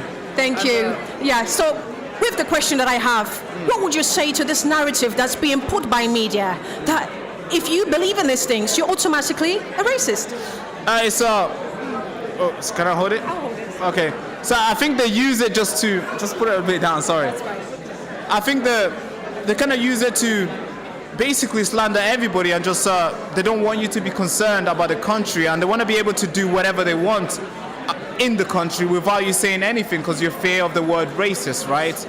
Now, but when they see the colored person say, well, they also call me racist too. I don't know if you're aware, but they also call me racist for being concerned about illegal migration. But actually, the illegal migration doesn't just affect white people, it affects every single person in the country. I'm not sure, obviously, everybody here works. They work, they pay their taxes. And it's not like black people's tax money are not going towards the illegal migration. It is, and it's affecting every single person. So when they call somebody like myself a racist, you just know it's not about racism itself. It's about just telling people to shut up. So, and trying to gaslight people in a sense where you can't be concerned about this thing. Because if you are concerned, they're gonna have to change their ways of doing stuff. And obviously they don't want to, so they rather just slander you with a word and shut you down, which is obviously a thing that they've been using for very long. I mean, we see it every single day. I don't know if you know, but Nigel Farage is going through it right now where they're calling him anti-Semitism, saying that he hates Jews and stuff. Well, maybe because they're saying all this because they're scared of his emergence. And of course, I'm not in favor of Nigel Farage, and I'm not really a big supporter of his. But I see that's what they do on every single person. And racism has been a card that's been used on people like yourself and I on this topic, especially when it comes to illegal migration. Everybody's concerned. So do you think at the moment we use political correctness to kind of mask the responsibility and accountability that we are lacking? Yeah. So it's easier for them to shut you up than to have you speaking and trying to get them to work. Because imagine if you're messing up imagine you're electing somebody to fix a problem. They're not fixing it. And you're telling them, hey, fix this. They'd rather you just shutting up because nothing needs to be fixed then. Nobody needs to remind them. like that, hey, you meant to do this. They don't want to be reminded. They just want to carry on doing their thing. And that's the problem. So it's not about being racism. It's just about, hey, I don't want to be reminded, so I'll call you a racist so you can shut up. And which is sad, because there is some people who are actually racist. And when you start calling everybody racist, you're diluting that word to the point where you're actually giving a safe haven for those people who are actually racist. And then you can't really tell who's who, because everybody's now is racist. So that's a problem. And I feel like people have been led by feelings too much, that they forgot about common sense and rationale. So I feel like we really need to focus on data and what's happening in the country to make the changes. But I want to ask you, Barrick, how would you like to see Britain in the next 5 years? I would like to see serious principle politics in Britain. Hey, don't take that as an endorsement, but I'm just saying that's a good tagline, right? I would like to see that because right now we're not getting a serious politics. We see people who are just dancing around, and we got people like David Lammy who wants to abolish trial by jury. I mean, that's a bit dictatorship, if you ask me. That now they can just point one guy, one judge, and just put you in jail. You're not going to be charged. You're not going to be scrutinized by your peers. That's a problem, and that's not serious. That's destroying the foundation of Magna Carta itself. So of course we need to obviously see serious politics in there. I would like to see the British people being put first. And when I say British people, I mean every single person in the country who actually abide by the laws, contribute to the land, and does everything that they're told and follows the law, is not out there trying to stab people. And I would also like to see Britain put their young people first, because I'm a young person myself, so I speak a lot about young people. We see a lot, no hate or any. I'm not trying to hate on old people, but I see a lot of old people occupying all the spaces. They don't want to give space to young people. That's a problem. If you're telling young people to go to school to take all these debts and do all these things to get themselves in a position where they can do something, and now they're ready to do stuff, you're telling them, oh, you're too young. No, you don't know what you're doing. No, we know what we're doing. Give us a chance. I'm sure somebody gave you a chance when you got where you are today. So I would like that to be I would like young people to be prioritized, because I don't think we are being prioritized. I don't think they take us that serious. And yeah, there's a lot of other things that I would like to see, but those are stuff that I would want to see. Because right now we're seeing a lot of growing socialism, because nobody's giving any, especially on the young people side. I can go on for days, because we're not being given that much chances. So when a party like your party comes around, tell us that they want socialism, sells it to us, young people are like, yeah, this is good, because nobody has cared before. Now somebody is caring. We're just going to say, yeah, this is the right person. And that's the problem that the politicians need to tackle, because the young people have the future here. So. Well, thank you so much. I feel like you've raised a very important point. We need young voices to rise. So in case there's any young people watching us out there and they are thinking of joining the party, Advance UK, what kind of a message would you give them? Okay, guys, if you're young and Advance UK is here, they're trying to prioritize you guys. So if you guys feel like you also want to help out into prioritizing other young people, then it's important for you to join, because if you join, then another young person will join. But if you don't join, you are basically robbing the chance of another young people to seeing you and also joining, which is obviously a problem that you have created.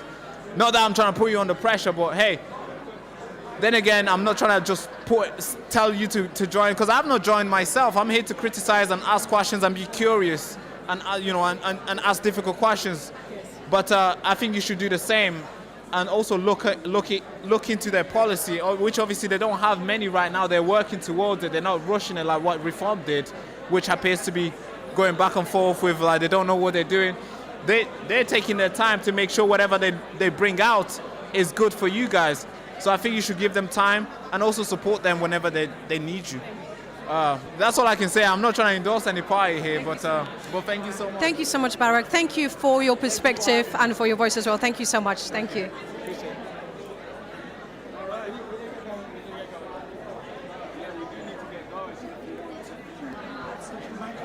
Thanks very much. Test.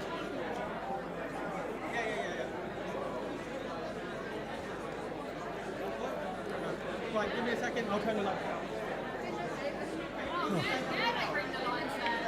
Didn't have that for our talks, did they?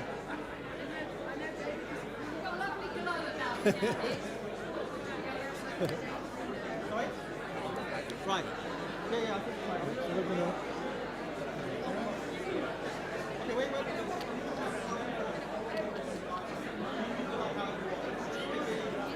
Good.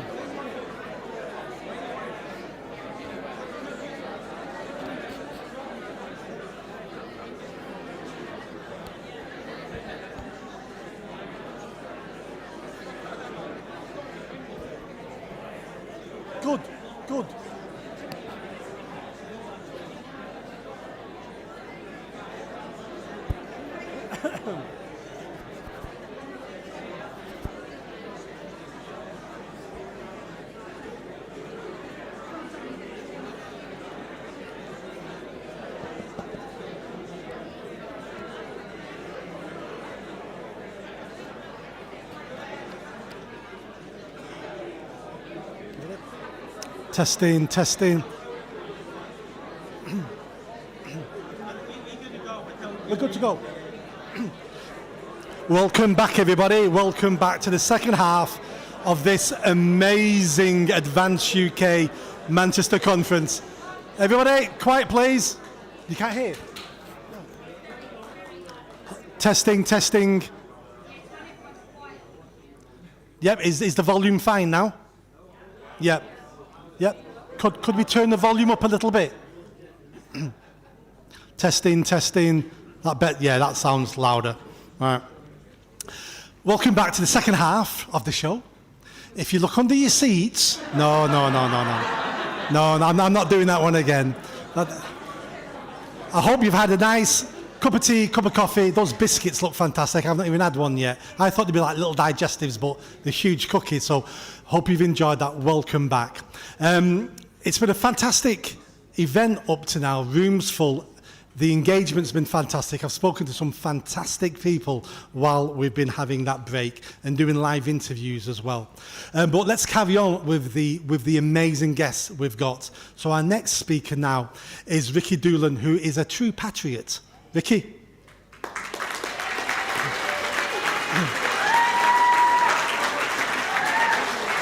we go. Thank you so much, sir. Good. I forgot something. If you've got a phone and you've logged into the hotel Wi-Fi, could you do me a favour? Could you log out? Because we're live streaming and so many people have logged into the account. It's reducing the bandwidth for us live streaming. I know it's a bit of a pain, but if you could do that, we'd really appreciate it. Thank you. Thank you so much. Good afternoon, everyone. That was a good way, hey? Are we doing good? Thank you, first of all, to Ben Habib and the whole team for putting this on and allowing me the opportunity to speak to all of you wonderful people. And it feels good to be in a room with optimism and a room that is on fire for the future of our great country. Can we agree?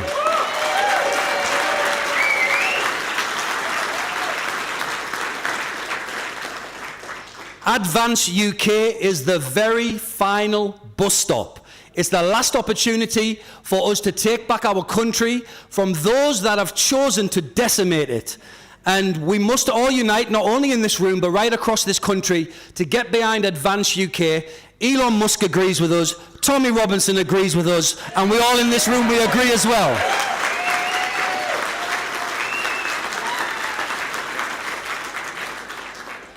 I'm not surprised the mainstream media refuse to give any platform or any airtime to Advance UK or to Ben Habib, because when somebody is scared of something, they'll do their best to shut it out. And definitely they're scared of Advance UK, 40,000 members in 4 months, fastest growing party in all of Europe. So, mainstream media, if anybody's listening, we understand exactly why you're scared. We agree you should be scared, because we're rising without you, and we will continue to rise without them. All right, so I want to tell you a little bit about myself. So poignant and relevant that I'm speaking to you in Manchester the wonderful city of Manchester. Anyone from Manchester in here? All right, our kid. Now, I'm originally from Middlesbrough, so that's why the Mancunian accent is not there. From the butter, up the butter. Thank you, that's all I was waiting for. Kendele, you were quiet there, I don't know what happened. So, Manchester's very relevant to my story because in 2008, I was a homeless street musician on the streets of Manchester. I was living a rock and roll lifestyle, hooked on drugs, alcohol, and to be honest, I'd skyrocketed so much to the bottom that I was ready to commit suicide. I used to be a busker in St. Anne's Square. I was there every single day looking to make enough money to eat and to get somewhere to sleep. I used to need £12 to get into backpacking hostel. I used to need £3 to get a double cheeseburger from McDonald's. And sometimes it never happened. So I found myself sleeping on people's floors, sofas, and that was my life for 2 years in Manchester.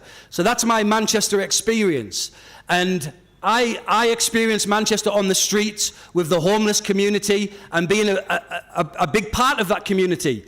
People used to come to my guitar case, borrow £2, come back 3 hours later, put the £2 back in my guitar case. So we lived that life. That was me on the streets of Manchester, right? So the fact I'm here talking to you is very poignant. Now, what happened in Manchester is when I got to the bottom of the bottom and I decided enough is enough, I need an exit, I need a way out, and I was looking at how possibly can I commit suicide? How possibly can I leave this unfair life that has caused me to be at the bottom on the streets? And one day it was raining. For those who know Manchester, it rains a lot. And when it rained, nobody would put money in the guitar case, no matter how good the song was, no matter how good the performance was. And this time I'd got about £2. I had nowhere to sleep that night. And I thought, right, what do I do? It was raining, so I thought, let me get out the rain. And there's a pub called the Oyster Bar where I used to drink every single day. I'd finish my busking and I'd go to the Oyster Bar. Now, next to the Oyster Bar is a beautiful old cathedral called Manchester Cathedral. And I remembered it in my mind. I'd never been in there. But I thought, it's raining. I'm at my wit's end. I'm finished with this life. Let me at least go into that church and at least I'll get out the rain, and maybe it's supposed to be somewhere peaceful church. So they might not reject me. Let me go in there. And I walked in that day with my guitar. The doors were open, as it always is for tourists. And I went into that cathedral. I went to the back of the hall. I sat down on my own. I stared in the corner of the room. And in my heart, a God I didn't believe in, I said, God, if you are real, then help me. That's the truth. That was 2008, and it sent me, there was no burning bush that arrived. There was no angels that flew out of the sky. I went on looking for somewhere to sleep that night. But it sent me on a journey of discovering Jesus Christ through gospel music. And then in my hometown of Middlesbrough, I walked past the church on a Saturday morning. I'd been out the night before full of MDMA and MCAT. If you know what that is, then yeah. If you don't worry about it. You don't need to know. And I came off my face, walking down Linthorpe Road, one of the main roads in Middlesbrough, and I walked past this church and I heard worship music coming out the church, and it just grabbed me. And I walked in the church that day. I stood in the hallway, felt dirty, unworthy. I thought everyone in church is white with a halo, which is not the truth, right? But that's what I thought at the time. I went in eventually and spoke to the team, and they were rehearsing for a wedding, and it was a worship team, a black gospel worship team. And I said, what's your Sunday services like? One of the guys just smiled at me and said, you're going to love it. I went the following Sunday. I smoked 40 cigarettes out the front because I was so nervous. I walked into the church like this, stinking of smoke. It's a good entrance. And, you know, my life changed radically from that moment. I received Jesus Christ as my personal Lord and Savior. Thank you. Now I have a very beautiful wife at home with two beautiful children, and my life from the streets of Manchester to now is a 360 turnaround. So I thought it important that I give you that testimony, I give you that story so you understand my relevance to Manchester. Now, one thing that I've seen, even in that space of time from 2008 to now, is a complete transformation in our nation. A transformation that we didn't vote for. a transformation that we never elected people for, a transformation that we had no choice in. I looked at some of the statistics. Back in 2008, there were 6 million foreign-born people living in the UK. Now in 2025, it's closer to 12 million foreign-born people living in the UK. Now, my wife is foreign-born, all right? She's from a wonderful country called Zimbabwe. And I have had a long history from being a young child of brilliant relations, brothers and sisters that I love deeply that are foreign-born. So I'm not against people that are foreign-born or immigration coming into the country, never. And I know Advance UK is not against that either. We have a party leader that was born in Pakistan. So what? But what does matter is the decimation of our nation and our culture through open borders. And that is something we'll fight for.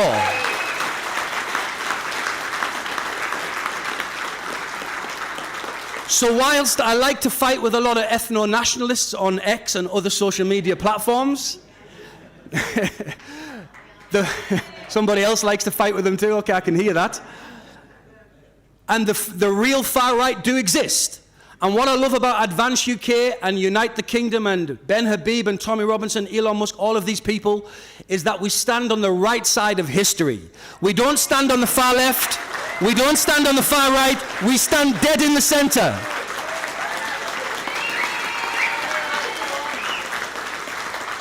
And just as I look forward now, I'm standing dead on the center of the wonderful British flag.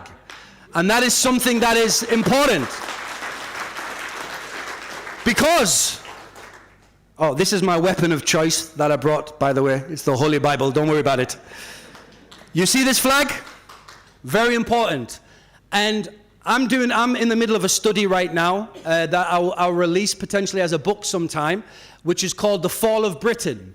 And one thing that I know that we're going to find when we pull all the statistics and all the history, we're going to find that the downfall of this nation is perfectly aligned and paralleled with the pushing away of the nation from our Christian heritage, without doubt.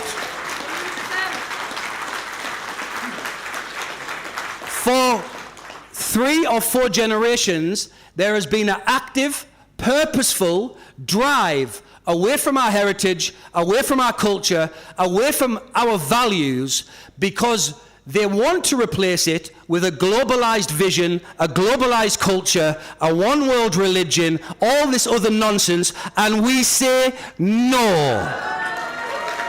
Not on my watch, not on your watch. Oh, I'm out of time, I'm getting carried away here. Okay. So, yeah, thank you. I need a cup of tea. So, just in closing, the Christian heritage that we stand upon, that we've prospered on, that we have built this wonderful nation on, is our foundation, all right? It's our identity, it's who we are. We are such wonderful people because of that heritage. We are such a prosperous nation because of that heritage. Now, anybody who's in the construction industry knows that if you destroy the foundation of a building, the building has only got a matter of time before it falls. So to bring our country back to where it needs to be, we need to stand back again on our Christian values, our Christian heritage, and we've got to do it fast. Does it mean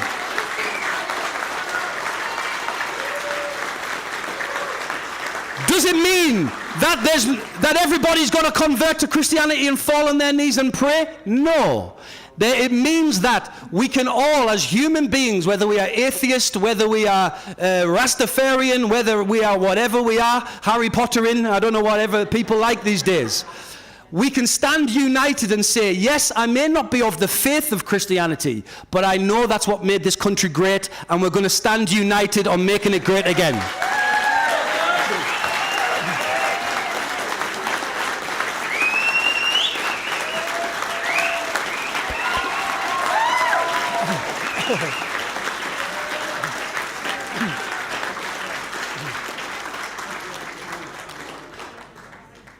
Thank you, Rikki. I'm just so glad I'm not following that.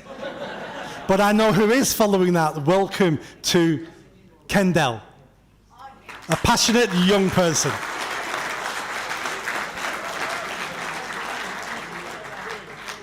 Good afternoon, everyone.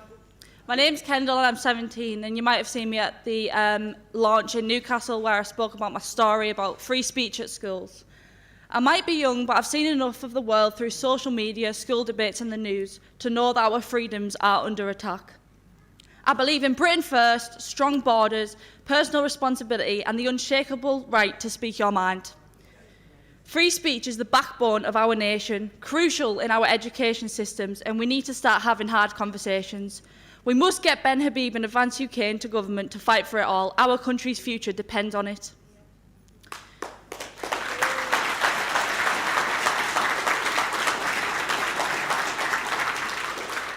Free speech isn't just a nice idea, it's a weapon that keeps tyrants and the elites in check.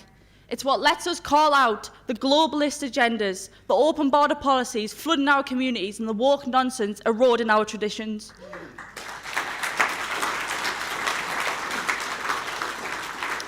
I'm sure you've all saw that the European Union has fined Elon Musk and X 120 million. They are terrified of a platform that dares let us speak without their woke leash.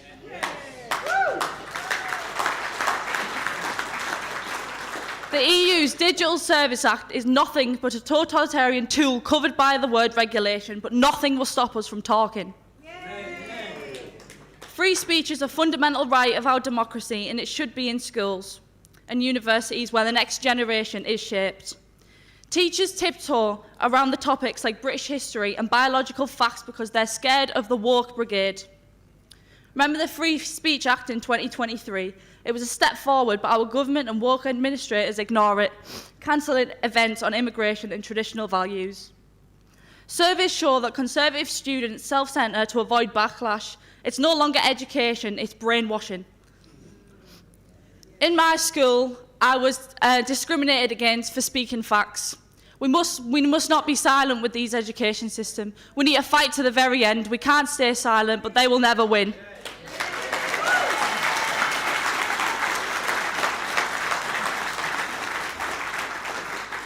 We should demand to teach kids to think critically, value merit and prioritise resilience over victimhood. We must have hard discussions. The left loves slinging labels like racist, bigot, far-right, Nazi to avoid the facts. It's easy, it's lazy and it divides us. Name-calling shuts doors, but hard discussions open minds. I've seen it in my own debates at college. Obviously, I have a lot of free periods on my college and a lot of friends, and I sit and have hour-long political conversations on my free time. And the ones that are open-minded, you can actually change their minds. But the ones that, label you racist, Nazi, they don't want to know about the facts. All they care about is what the media is telling them. My friend group is massive at school, and every single one of them, before I became friends with them, had the idea that I was racist because someone else had told them that. But now they realise that it's all a bunch of nonsense and people fling around words just because they don't agree. When you stick to evidence, you win hearts, and we must debate fiercely but fairly, and that's how we advance as a society.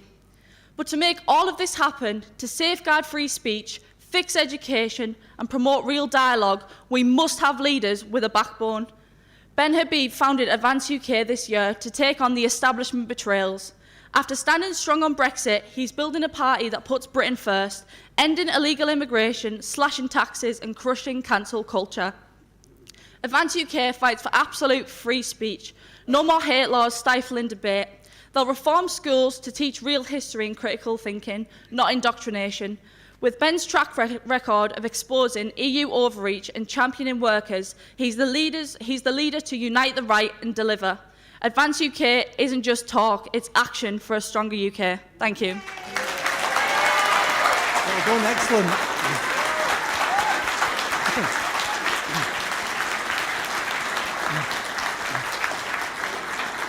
Now, ladies and gentlemen, it's the time you've been waiting for. I know for a fact you didn't come here today for me.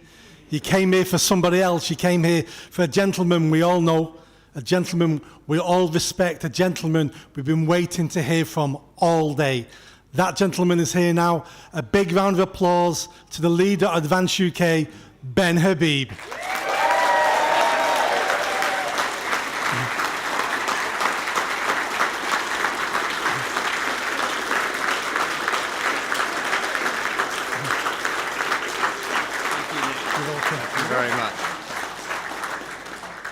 Well, there weren't any fireworks. How disappointing that must be for you. No, we're in the business of serious politics. But before I get to that, can I just say, Nick, thank you very much for putting on today.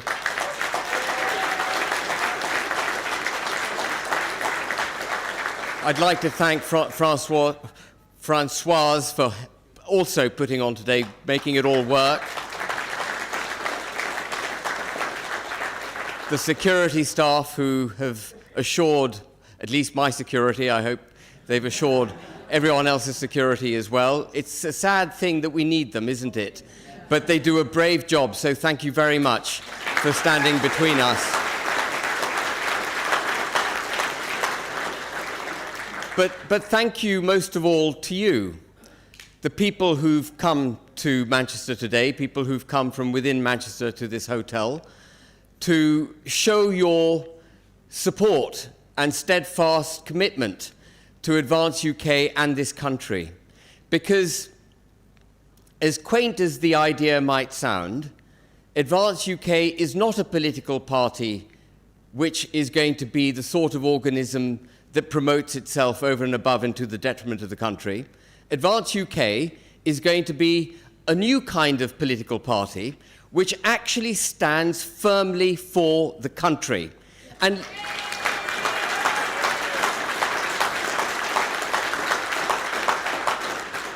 let me just define quickly what I mean by the country. Some people are challenged even to define what it is that is the United Kingdom. But it is the United Kingdom of Great Britain, that's Scotland, Wales and England. I'm sorry about this, but it's important. Scotland, Wales and England, and Northern Ireland.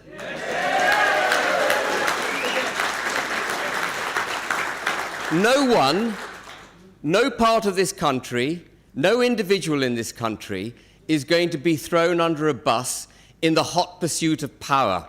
Amen. We are going to stand by every part of this country and for every person in this country. That is what Advance UK is fundamentally about.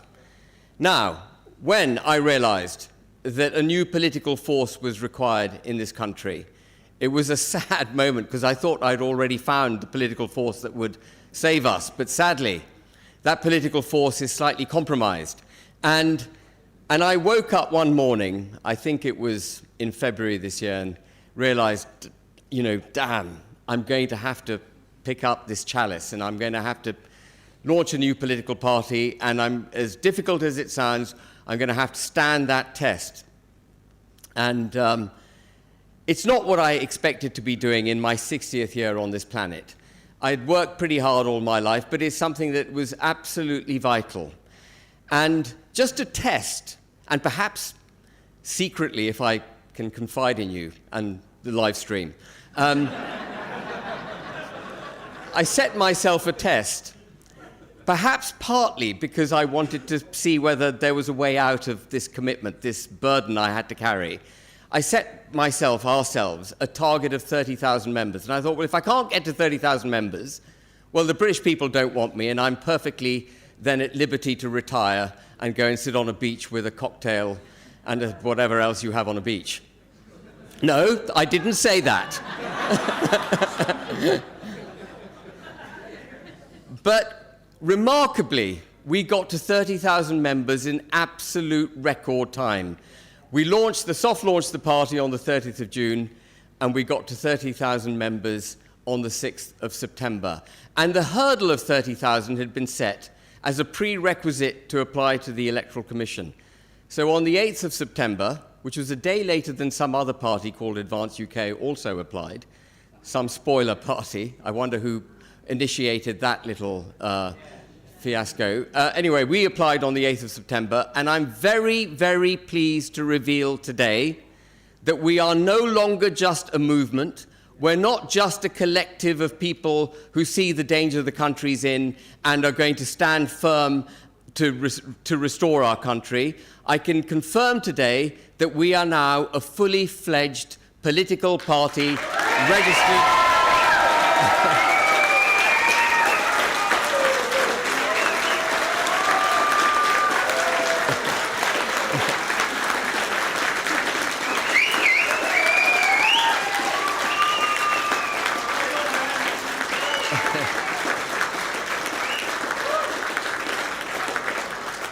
We're a fully fledged, registered political party, sadly only in Great Britain, because the state of our country requires that to stand in Northern Ireland, and we will be standing in Northern Ireland, requires a subsequent and additional application, another registration. That will be one of the first things we're going to change when we get into office. But here we are. We are now a political force. We can deliver a blow to the establishment at the electoral ballot box. And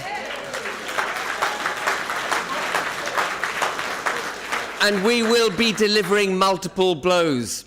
We stand against the establishment. We are, by that definition, a populist party, because we stand for the people of this country against an establishment that has repeatedly turned its back on the people. And Kendele, I'm so glad, Kendele, that you mentioned the European Union, because many people, even people on our side of the debate who should know better, have forgotten that when we voted to leave the European Union in 2016, it wasn't just a vote to leave the malignant organization, the malignant anti-democratic organization that is the EU. It was a vote to leave the global order, to restore power to this country,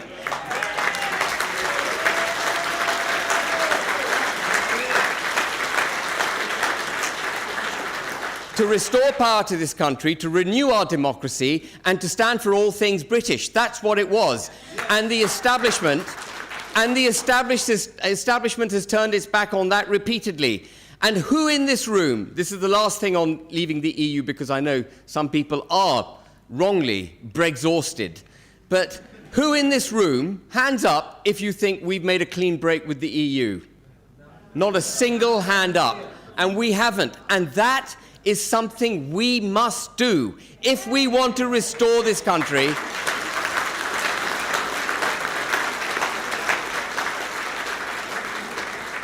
We have to leave the EU.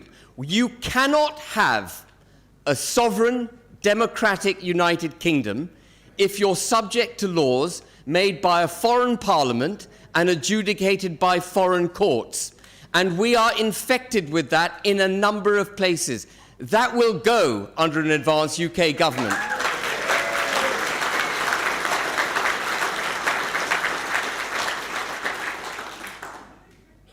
And the other thing that we will reacquaint ourselves with under an advanced UK government, and can I just say, Rikki, you spoke brilliantly. I was so moved by your speech. The other thing we're going to reacquaint ourselves with, as Rikki rightly said, is our Christian culture and heritage. But there's one step further, which Rikki didn't mention, if you don't mind me saying so, Rikki, that is important that we must not forget. We're not just a Christian culture by heritage and history. We're a Christian country by constitution. Now, we don't have a written constitution because the way our constitution evolved was perhaps the most sophisticated, most delicate evolution of any constitution in the world. It turned on precedent, it turned on protocol, it turned on an understanding of who we are. Most of us in this room took that for granted. Tony Blair turned that on its head. Tony Blair, as you would have heard me say many times, is the devil of British politics. He set the foundations for the undermining of the country that we're now having to rescue. And one of the things that he very cleverly did was to bring the Human Rights Act into this country, which is the embodiment of the European Convention of Human Rights, on human rights, into the fabric of British law, and make the European Court of Human Rights the supreme adjudicating body. Does anyone know the name of any judges in the European Court of Human Rights? No, they have absolutely no authority here, but they adjudicate our human rights law. And in making that act, and empowering that court, what he did very quietly without people understanding it was set aside the meaning of what it means to be British. Because your citizenship, the privileges that go with citizenship, and indeed the obligations which go with citizenship, were set aside with this false notion that all humanity is equal, and that anyone in this country, whether they're foreign-born or born in this country, or British citizens or not, all people have the same right. And of course, Advance UK understands that there are certain rights that must be protected for all humanity, but that does not equate to setting aside British citizenship, which is what Blair did. And Starmer, and I'm just going to go back to our Christian constitution for a second, Starmer is...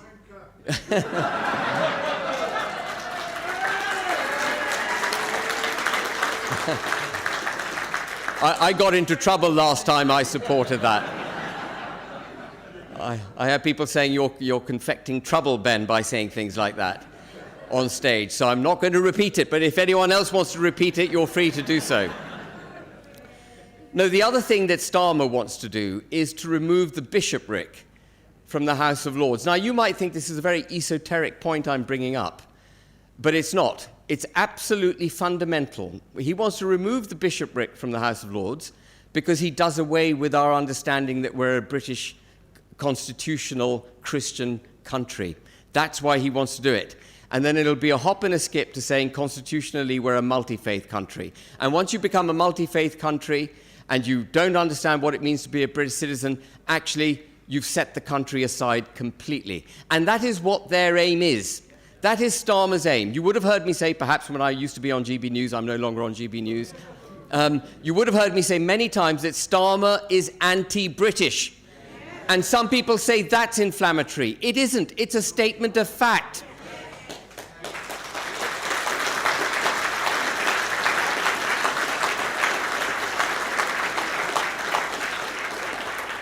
He doesn't have confidence in this country.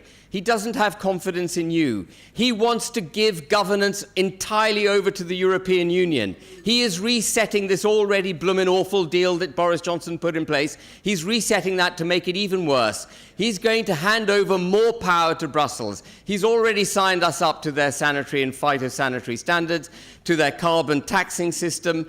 He is going to bring us closer and closer to Europe, including, and this is something we should all be very, very concerned about, the European Defence Union, European Defence Research, which is basically the funding and creation of an interoperable European army. And that won't be like NATO, which is the coming together of lots of great nations in this world for the defence of our common values.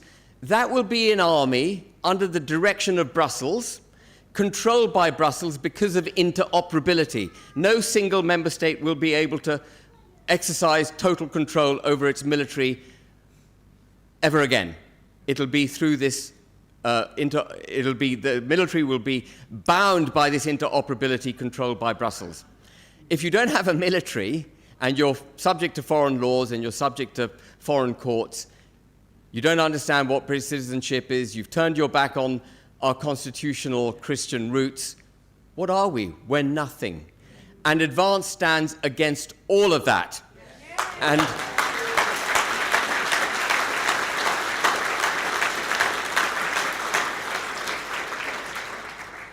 now I thought I'd look up the definition of far right, because when I was growing up, I thought I was really quite middle of the road. But Wikipedia took it upon itself, actually the day on which we launched, to classify us as far right. If you click on the link on Wikipedia, it says far right, Advance UK is a far right party. You click on that link, it takes you to an image of people wearing Nazi regalia. And nothing could be further from the truth. First of all, the Nazis were not a nationalist party. Even though this is a National Socialist Party, the Nazis were internationalists. They had a view that they wanted to go abroad, subjugate people, and kill them in their millions.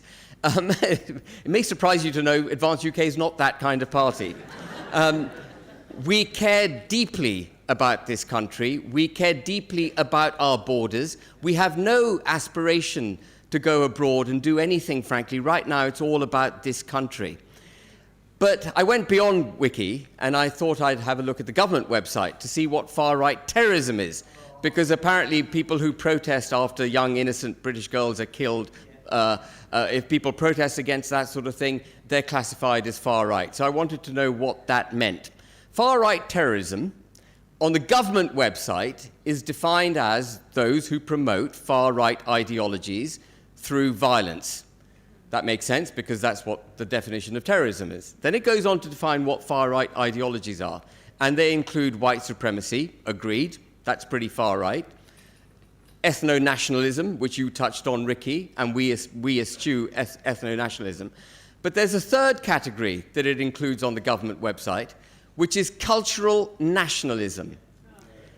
In other words, if you believe in a settled culture for the United Kingdom, if you believe in this country, which is what nationalism is, they've managed to hijack the meaning of the word nationalism, but if you believe in the culture and nation state of the United Kingdom, you are far right.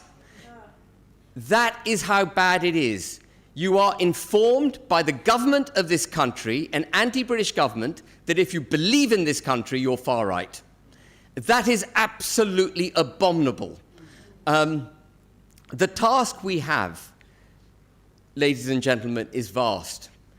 We are on the precipice. We are facing a constitutional evisceration of our country, a cultural evisceration of our country, and of course, when you don't look after your constitution, your culture, and your people, you also inevitably end up in economic catastrophe, and we're facing an economic disaster. This Labour government has taken the principles of economic governance that's been applied to the UK ever since Tony Blair, which is essentially tax, borrow, and spend, sit on aspiration, sit on wealth creation, make sure people don't get up in the morning feeling upbeat and wanting to go to work, make sure that they feel that they haven't got confidence, there's no ability for them to move forward without the protection of the government, empower the government, strip power away from private businesses, small businesses, and the individual. That's the path we're on, and that is the destruction of our economy. And the IMF is not big enough to bail us out. I used to think maybe if we appeal to the IMF when the inevitable crash comes, and a crash is coming, be under no illusion that an economic crash is coming. This country doesn't have the dollar, which is the reserve currency of the world. People have to want to buy British government debt if the government is to finance itself. That means people have to want to buy sterling. If people will not buy sterling if we can't make ends meet, if we don't have genuine GDP per capita growth, if we're not a productive country, if we're not a country that is worth investing in. And we're very, very fast getting to that point. So we are faced with constitutional, cultural, and economic, I think you said decimation. It's a word that's colloquially used to describe a complete obliteration of the thing to which you apply it. And decimation actually means 1/10. I think it's 9/10 of everything that's going to go. And the establishment is going to be against us in our mission. There is only one way we're going to get through this. Only one way. That is, if we act peaceably at all times, but we act absolutely firmly. We do not bend. We do not do this or that depending on what we need to say to avoid being cancelled. We will not be run by that yardstick in Advance UK. We will stand by our people and we will stand by our principles. Nothing will deviate us from our mission. And that's why I say that Advance UK is about serious, principled politics. So how are we going to do it? Well, first of all, as you probably know, we've established a college in Advance UK, and people are obviously free to apply to join the college. There's a process. And that college is already working on the policies required to restore our nation state, our Christian constitution, our genuine freedoms, freedom of speech, the removal of the indoctrination of our children, the reinstitution of our democracy, the removal of international laws, the removal of all the quangos, NGOs, regulatory bodies that have so undermined our democracy, and of course, fundamentally, equality under the law. Equality under the law is critical because if you don't have equality under the law, you don't have justice. What you have is a legal system that is weaponized by the establishment. And it's no accident that Lammy wants to get rid of juries. Juries is at the heart of our democracy. It is the right to be judged by your peers. That is democracy. Our democracy ran through our courts. If you make it an entirely magistrate-based, judge-based court system, you don't have justice. What you have is the view of one individual. You're not being judged by your peers. And as you all know, we live in a two-tier criminal justice system where diversity, equity, and inclusion has infected not just our police, but the judiciary and so on and so forth. So we're going to remove all of that. And the policies for this, as I say, are being made by the college. But we're going to go one step further than policy creation. By the time we get to the general election, we will have a manifesto with all the policies, which will be coherent, they'll be holistic, they will interrelate, because when you deal with one issue, you have to deal with other issues, knock-on effects, and so on. It's going to be very well integrated, our whole policy framework. But we will go with a manifesto that has draft legislation appended to it, orders of council and draft legislation, primary legislation. It's going to be the dullest document on the planet to read. But what it will do is give every British citizen who participates in the next election a clear view of precisely what it is an advanced UK government is going to do. We're not going to play any tricks with the electorate. We're not going to curry favour with them, get into office and hope that they trust us to do the right thing. We're going to absolutely put it out in a way which we won't even be able to deviate from because it's so bloomin' clearly set out that we would have no option but to deliver it. And there's another reason I want to do that, not just to keep ourselves honest. I believe in our own ability to stay honest. But when we go into the Commons on that first day and we slap down this thud document of draft legislation, it won't be something we have to debate with our peers in the Commons or the Lords or with the civil service, because I will be able to say at the dispatch box, the British people have mandated me to deliver this agenda.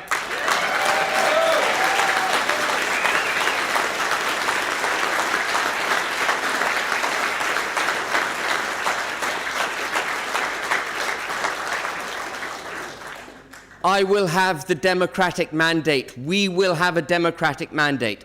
Do not underestimate how critically important that is. It's vital. And that's why we've had constitutional. We used to be the bastion of stability. Do you remember? What was the most exciting thing that ever happened in the United Kingdom before Tony Blair? Afternoon tea might have been cold on the political stage. That was exciting back in those days. But now we can't hold a prime minister in popular regard for more than 6 months to 12 months. Why? Because every successive Prime Minister since 2016 has not delivered what the British people voted for in 2016 in any shape or form.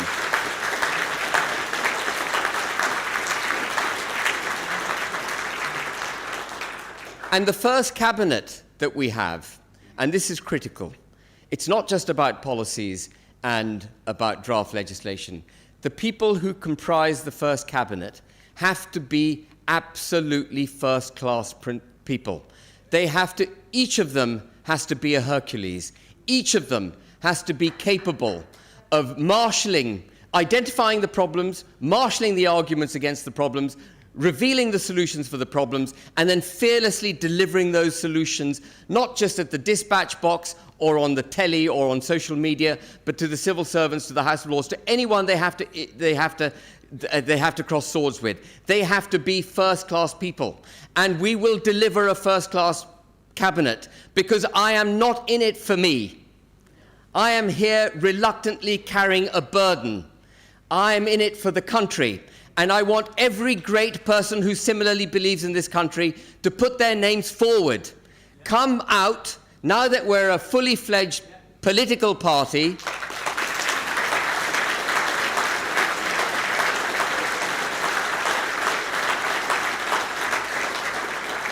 make yourselves known to me. Please, don't be shy. You must be brave. The time for thinking, I have the answers, I am capable, but actually it's all a bit of a hassle, has gone. If you care about this country, you now must come forward. And we have, as of yesterday, since we became a registered party, set up a new email address. Make a note of this, please. It's called standfor@advanceuk.org.uk. Standfor, STANDFOR, @advanceuk.org.uk. If you think you've got something to offer at a council level, in Parliament or beyond, please come forward. Don't be shy. And the last thing I want to say before I go to questions, which is my favourite bit, by the way, questions. The last thing I want to say is that we are very close to finalising and publishing our first policy. Who can guess what our first policy is going to be on? Well, that's not a policy. That's an imperative. It is immigration. It's immigration.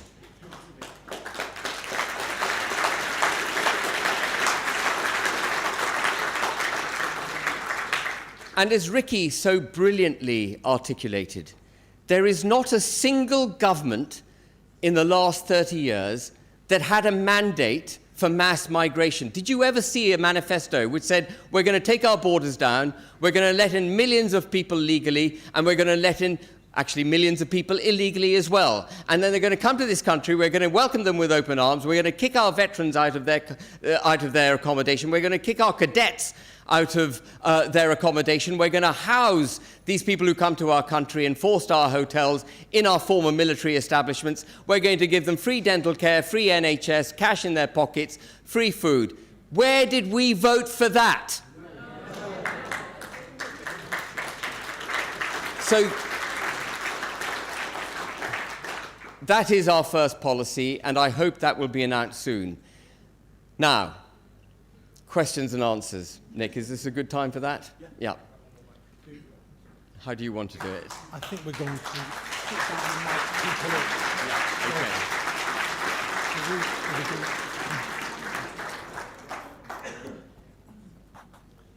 Or maybe we're not sitting down. We're not sitting down. We're going to give you a mic. Okay. I'll be Great. Check. Yep, there you are. Testing, yep. I think a mic is going to go around. Yep, so I'm going to go round, and if you can ask your question, if you can make your question short and concise, because we are beginning to run out of time. I'll start with the front row, and I'll make my way back up here, and I'll make my way back down there. So the first question. Hi there. My statement and question will take 2 minutes to read out precisely. Forgive me, I normally do not need to read from a piece of paper, but I want to make sure that what I'm saying is not misinterpreted. It appears to me that Advance UK are on the right path. You're a party that is not scared to call out the negative impact that Islam is having on the West. I would say somewhat the same for left-wing communist liberal ideologies, such as trans and mass migration. However, on these topics, we are only part-way, in my opinion, up the path. We are able to identify that these issues exist, but we don't seem to be actually going a step further and actually calling out the people that are funding it and pushing it. I'm not sure whether it's because people are scared, because it's not difficult to actually find out and do a bit of a trace on it. Charlie Kirk was an idol to me, and I'm sure he was to everyone in this room. Would you all agree?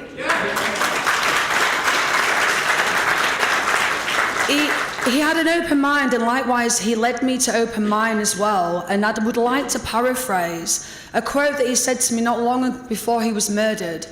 And before anyone pushes back on me, please remember that these are his words and not mine.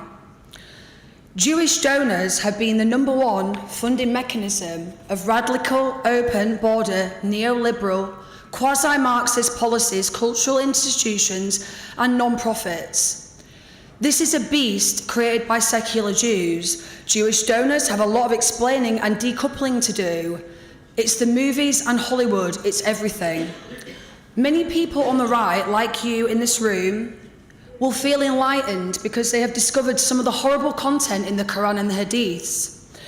But what many of you aren't aware of, that there's much worse stuff said in the Jewish Talmud, the Jewish Book of Law, especially of what we say. I'm literally just about to go on to it. So my first question, I was literally about to go on to it. Excuse me, do we have free speech? Do we have free speech in this country? Do we have free speech in this room? Do we have free speech? So do not heckle me. Yes, I'm about to ask it. So my first question to all of you is, will you have the courage that Charlie did to actually call out the funding of what is the decline of the West? For my second question, I would like to know your stance on Israel. This is so pathetic. So, ladies and gentlemen, everyone's entitled to their own opinion and to speak. Everybody's entitled to it. We've had a question, and now if we can have an answer. We will absolutely. I think the first point to make is that we stand positively for all the things that I described. We stand for our Christian constitution, for our democracy, for our people, our nation, equality under the law, and so on. And we will take all the steps required to deliver that. And that's going to involve defunding a lot of institutions, not just perhaps the ones you were referring to, but I think, well, yeah, the BBC and a few others, probably.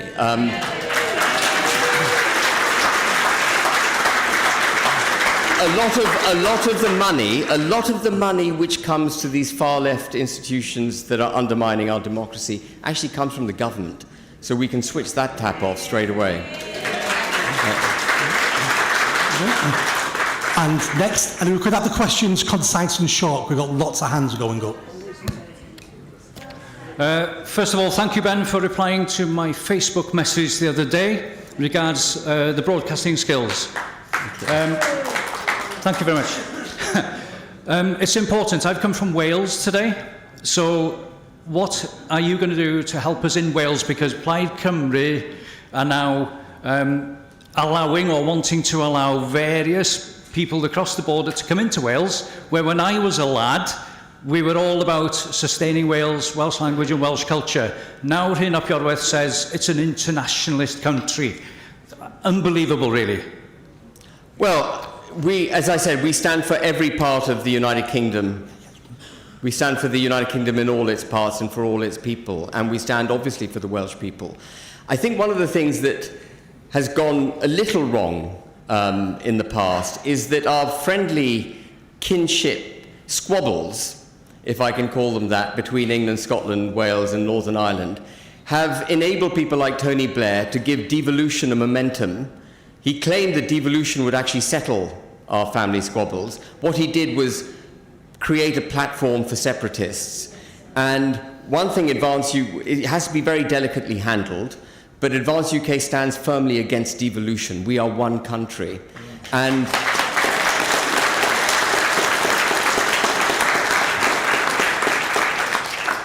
I love the Welsh, I love the English, I love the Scottish, I love every part of the English, north, south, London. By the way, you know, people keep saying there's a lot of poverty in the north, etc. There's a lot of poverty in London. Don't forget, there's a lot of poverty in London. So we stand for that, and of course, I've mentioned it before, but we stand for Northern Ireland too.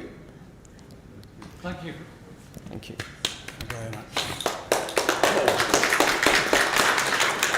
Afternoon, everybody. Pleased to meet you. My name's Colin. My main concern since I've swapped careers of 4 years of engineering manufacturing into looking after local community is I've understood and identified how our elderly, retired, hard-working, served people who have spent 50 years amassing a fortune, a small fortune, to see them into their retirement, watch it all be decimated, destroyed, and like all of us, made to work longer, to have a shorter retirement, to have less money. Now, I had the ear of these people, I had the ear of thousands of them, all along the east coast of Yorkshire, in the new role I have. And my question to you is, how on earth are we going to protect these vulnerable people who seem to be the main target for financial reasons, health reasons, physical reasons? I just think it's an absolute disgrace. And we're all going to be there one day, if not there already, and we're all suffering the wrath of what's been put upon us in the last, I'd say, 10 to 15 years, if not longer. It's been a slow boiling frog project of destroying whatever we've built and what we've built up in our means to live in a happy retirement. Can we get them out of physical drag? Is that when I talked about policy making, I talked about the necessity for a coherent, holistic set of policies. And the way you deal with any part of the United Kingdom that is becoming impoverished, and the elderly have been targeted, I completely agree. the farming community has been targeted, and there are sinister political reasons for targeting farming, which we can discuss if you like. But the way to deal with any impoverishment is to make sure that the entire nation becomes prosperous. The rising tide will carry everyone up, and so our policies will be aimed to make this country rich again. We've become poor on the back of these ideologically based economic policies. We need to reverse it, 180-degree change, and then we will be able to have early retirement. When I left university, I'm going to just quickly talk about pensions. When I left university, it was standard to get the average of your 3 highest years' salary before you retired as your retirement in perpetuity. Now you're blooming lucky to get £10,000 a year in retirement. That's because we have become poor. We have to become a rich country again.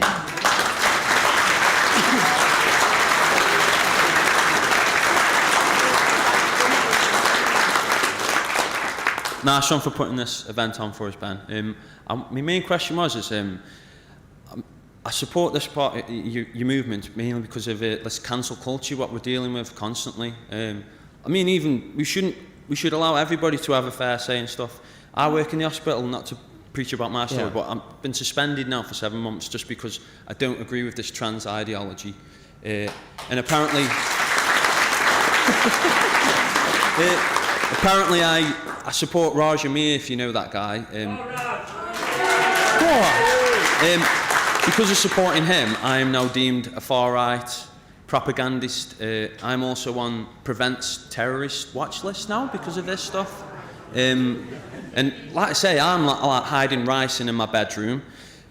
So I'd just like to know that. So cancel culture, is your question about cancel culture? Yes. So cancel culture is, can I just say, we applaud and support freedom of speech, and I'll talk to you personally afterwards, and we can have the discussion about your broader points.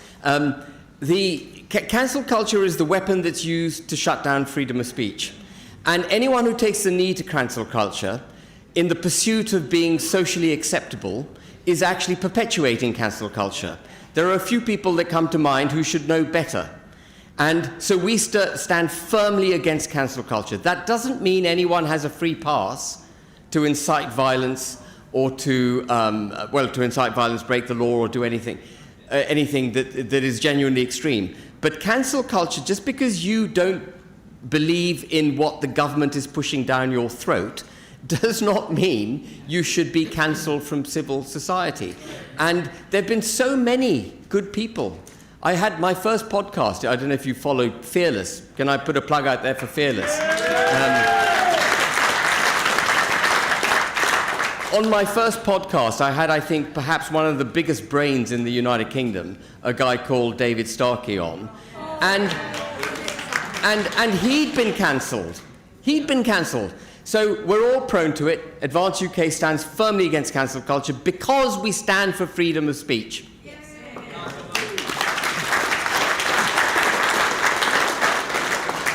Ben, we know why you're in politics, and we clearly know that you've been successful enough not to need to do this, and could quite easily retire onto a beach or onto a ski slope and not have all this nonsense.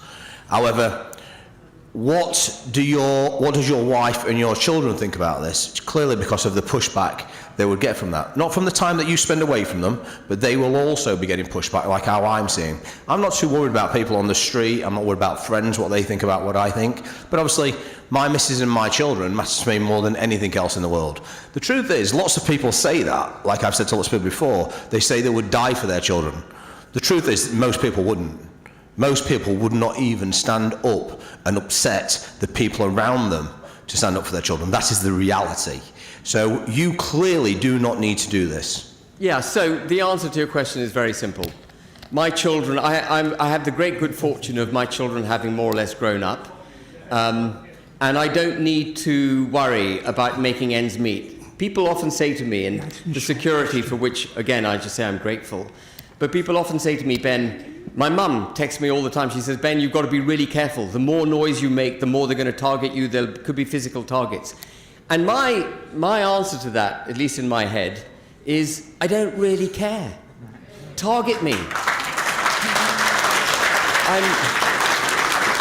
And I genuinely don't care. I've had a great life. I've had a privileged life. I've loved my life. And it's because I've had a privileged and a life that I've loved that I want to make sure that the nation has the opportunity to continue to give people the kinds of life that I've had. And if my life is now extinguished, and I'm not willing it to be extinguished, but if it is extinguished in the pursuit of this aim, then it would have been extinguished for a brilliant cause, and I know my children would be absolutely by my side on it.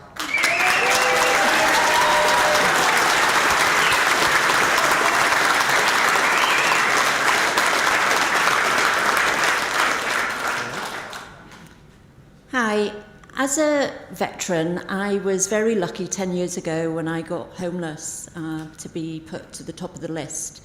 Now that's been done away with, and obviously we've now got people living on the streets that have served this country.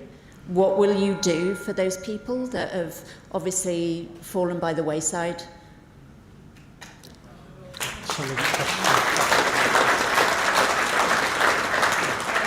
It is a sad reality that our veterans have been treated badly for decades. It's not a new phenomena. Of course, it's getting worse, as I said about the elderly. If the United Kingdom is getting poorer, it's going to look after everyone less capably than it used to. And that's where we're at. But the veterans, there must be I talk often about the restoration of the United Kingdom. I think I mentioned it a few times in my speech, to restore us, restore our constitution, restore our links with our Christian heritage and so on. There has to be a restoration of the social contract between the people and the government so that the people can move forward, take for granted, they can take the government for granted in the knowledge that it will protect them. There has to be an even stronger similar contract between the military and the government. The military need to be able to move forward knowing that they will not be put in harm's way unnecessarily, that when they are put in harm's way, that they will have the requisite equipment to deal with the harm that that they're risking, and that when they come home after having defended this country, that they are not put on trial, but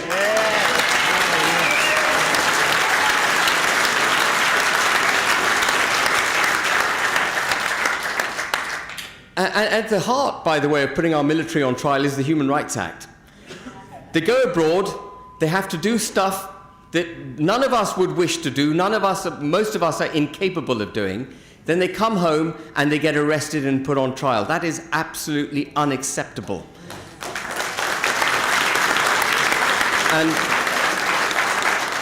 And the veterans must be looked after. If we can have, I think it's about 60,000 illegal migrants in hotels right across the United Kingdom at the moment. If we can look after 60,000 illegal migrants, which is only just slightly smaller than the size of the British military at the moment, if they can all be in four-star hotels, I think we can look after our veterans.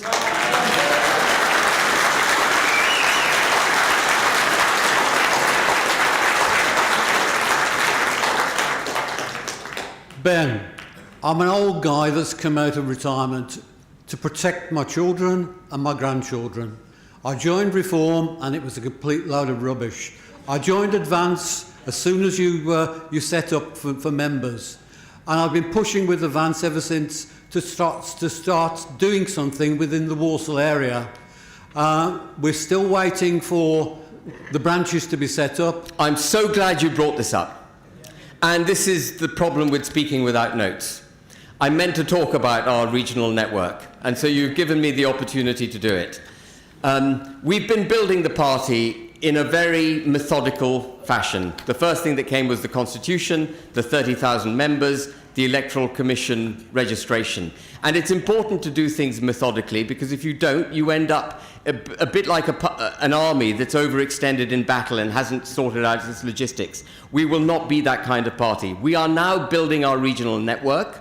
Applications were invited we've divided the country into 12, the United Kingdom into 12 regions, the 3 countries of Scotland, Wales and Northern Ireland, and then the 9 other areas in England. We've invited applications for regional directors for each of those regions. Applications have been made. We're going through them. We now have a team in the southeast. We have a team in Scotland. And we are going to be putting that in place. That is a critical component of the way we're going to win the general election. And in order, and this is a call to arms, a proverbial call to arms. I always have to say that. It's amusing, isn't it? That we have to now classify our language. We have to qualify our language just to make sure it's not misinterpreted. But we, in the English-speaking world, we use military metaphors normally because of our wonderful history. But we have to create an army across the United Kingdom. As I said, the establishment is against us, even GB News is against us, Talk, they're all against us. They don't want it. They love the organism with which they're already associated. And the only way we're going to do that is through the people of this country. So I have set a target of 1 million members for Advance UK by 2028, 2029. If we get to 1 million members, we don't need the Telegraph, we don't need GB News.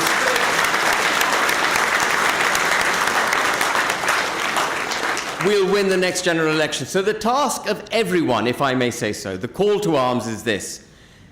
With or without the regional networks coming, but even in advance of the regional network coming, take the initiative, go out, spread the message. We have a portal where you can get leaflets, Corex boards, bumper stickers, caps, flags, anything you want. Get the message out on Advance UK. The only way we're going to succeed is through you. It won't be me making clever speeches, though that might be helpful from time to time. But it's through you. You've got to do the heavy lifting. So please go and do it for us.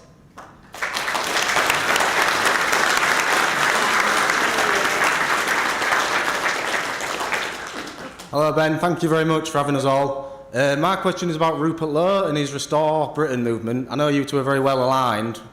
Would you be willing to accept his policies and work with him on the stuff he's working on with regard to that? So Rupert and I are mates. I think we're cut from the same political, philosophical cloth. Rupert, for reasons which you would have to get from Rupert, believes that the best way forward is through a movement rather than a political party. And as you may have heard me say on various podcasts, the only movement I'm interested in is the one that you get after your first cup of coffee in the morning. The way to deliver this country back to safety is through a political party. That is the mechanism. We have to form a government. This party was made, established, in agreement with Rupert that he would lead it. But he was under a certain amount of pressure at the time because of various false allegations having been made against him. And when he emerged from that pressure, he decided he didn't really want much to do with political parties, and that's obviously his prerogative. But Rupert is welcome to join Advance UK whenever Rupert wishes to join.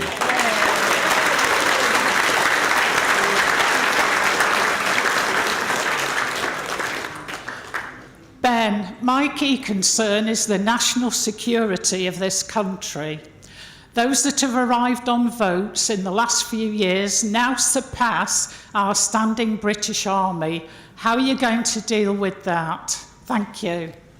So, as I mentioned, the immigration policy is coming, but I can give you some snippets from it, which I think will be encouraging.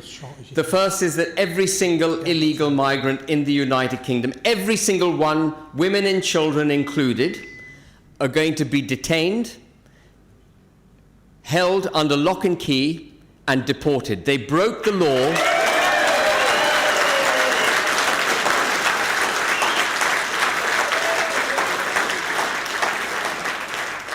They broke the law getting into our country. They are illegal migrants. They are not irregular migrants, as Keir Starmer calls them. There's nothing irregular about them. They got here illegally, therefore they shouldn't be here. And it is not extreme to say that women and children should also be deported. We are only sending them back to the country from which they came. We're sending them home. How is that extreme? We have to look after our country, just as...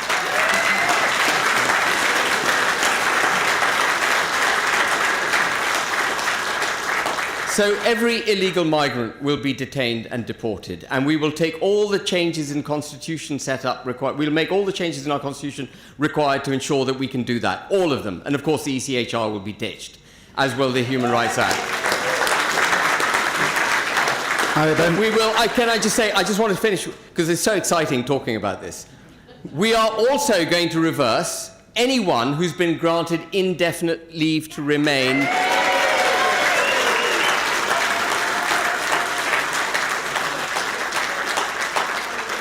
Under the Boris wave, will all be invited to leave the country. And we will have a policy for remigration as well.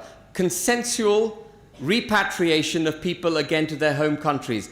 Some people again would try and paint that as an extreme policy. It's not extreme asking people to go home, but it's not extreme, it's normal. And then there's one last thing I just want to say on it. Getting British citizenship cannot happen through the effluxion of time. It cannot be automatic just because you've been here for 5 years or 10 years. It's a privilege to be a British citizen.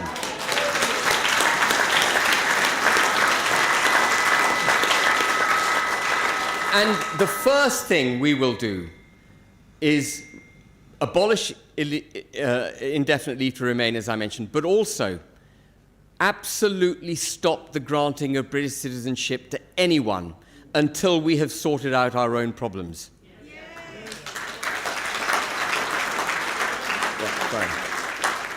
My question, 1, 2, 3.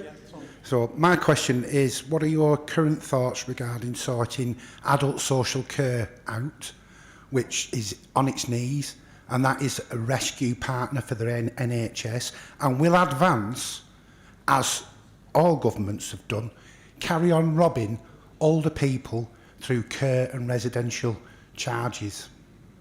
So, it's a very... Your question actually goes to the heart of families in the United Kingdom.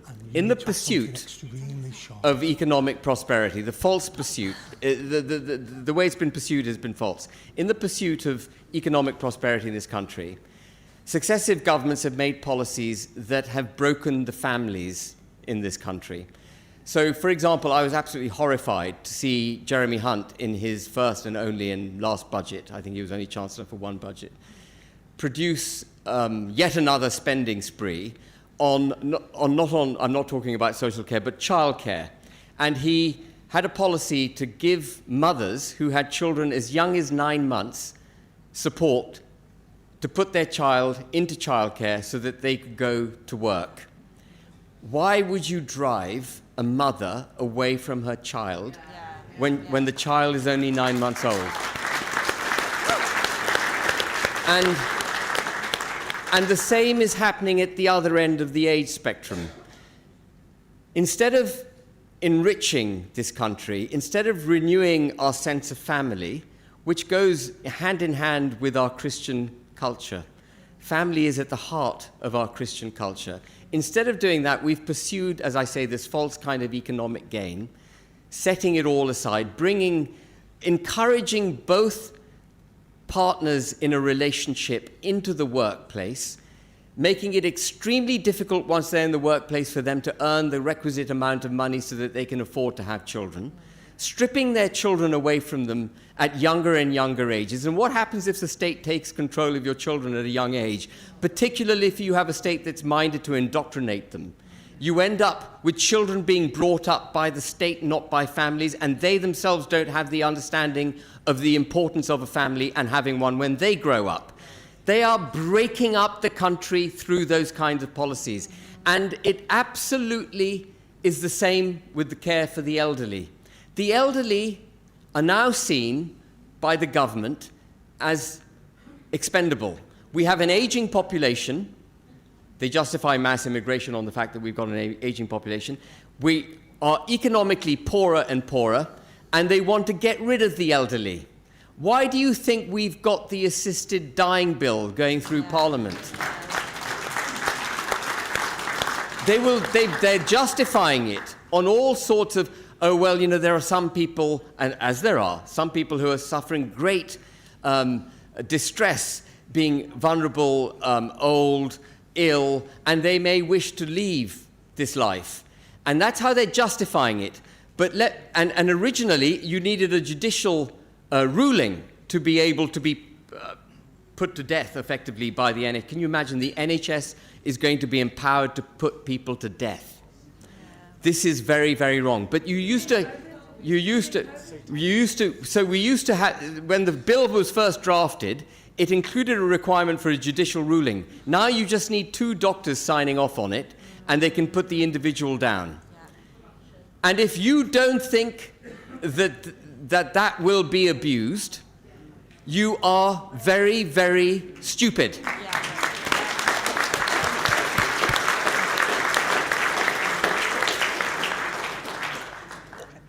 Hi there. I'd like to ask what Advance UK are going to do to protect children from the trans ideology. I know it was spoken about briefly, but I don't actually believe that we've seen the last of the trans ideology. There are lots of activists in our universities, in our schools. You can even find them in churches. It's infiltrated so much of society, and I really feel we need to protect children. So what are Advance UK going to do on that?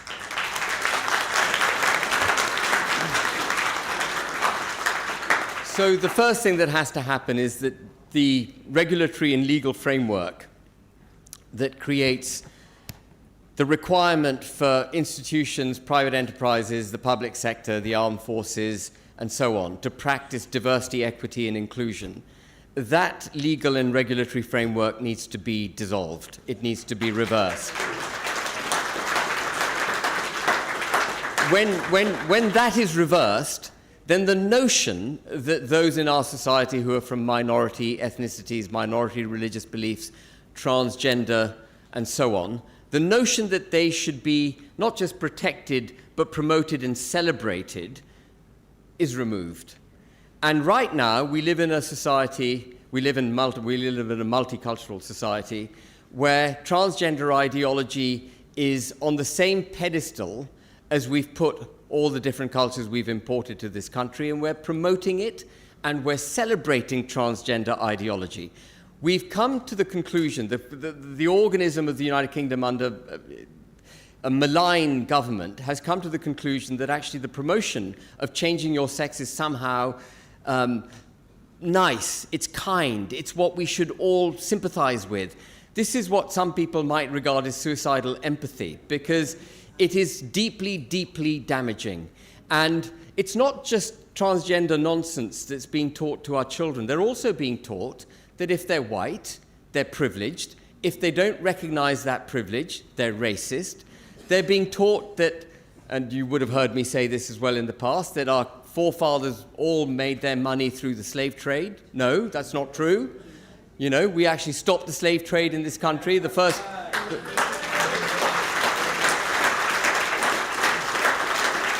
So, and again, it's part of the same aim. They're trying to damage and break up our sense of identity. That's where this all comes from. If they can make you ashamed of being white, if they can make you ashamed of your history, remove from you your religion, break the family up, allow in lots of people from across the world and say that they have every right to be here as much as you do, if not more, and their religions and their cultures and their way of thinking are as important, if not more than your own, they have destroyed the country. And this is where I go back to where I started. Starmer is anti-British. Yeah.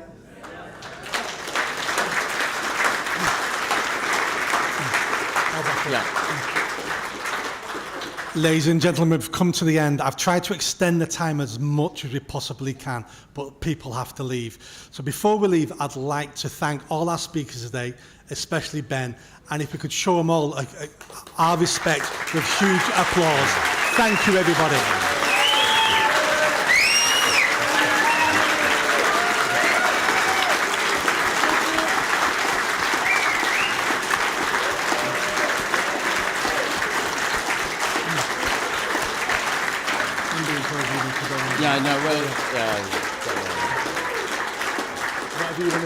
Can I just say thank you very much, everyone. Don't leave this room, go home. Well, do go home, watch Netflix and have a gin and tonic. But don't forget the message. We've got to win through you. It's through you we win. Thank you.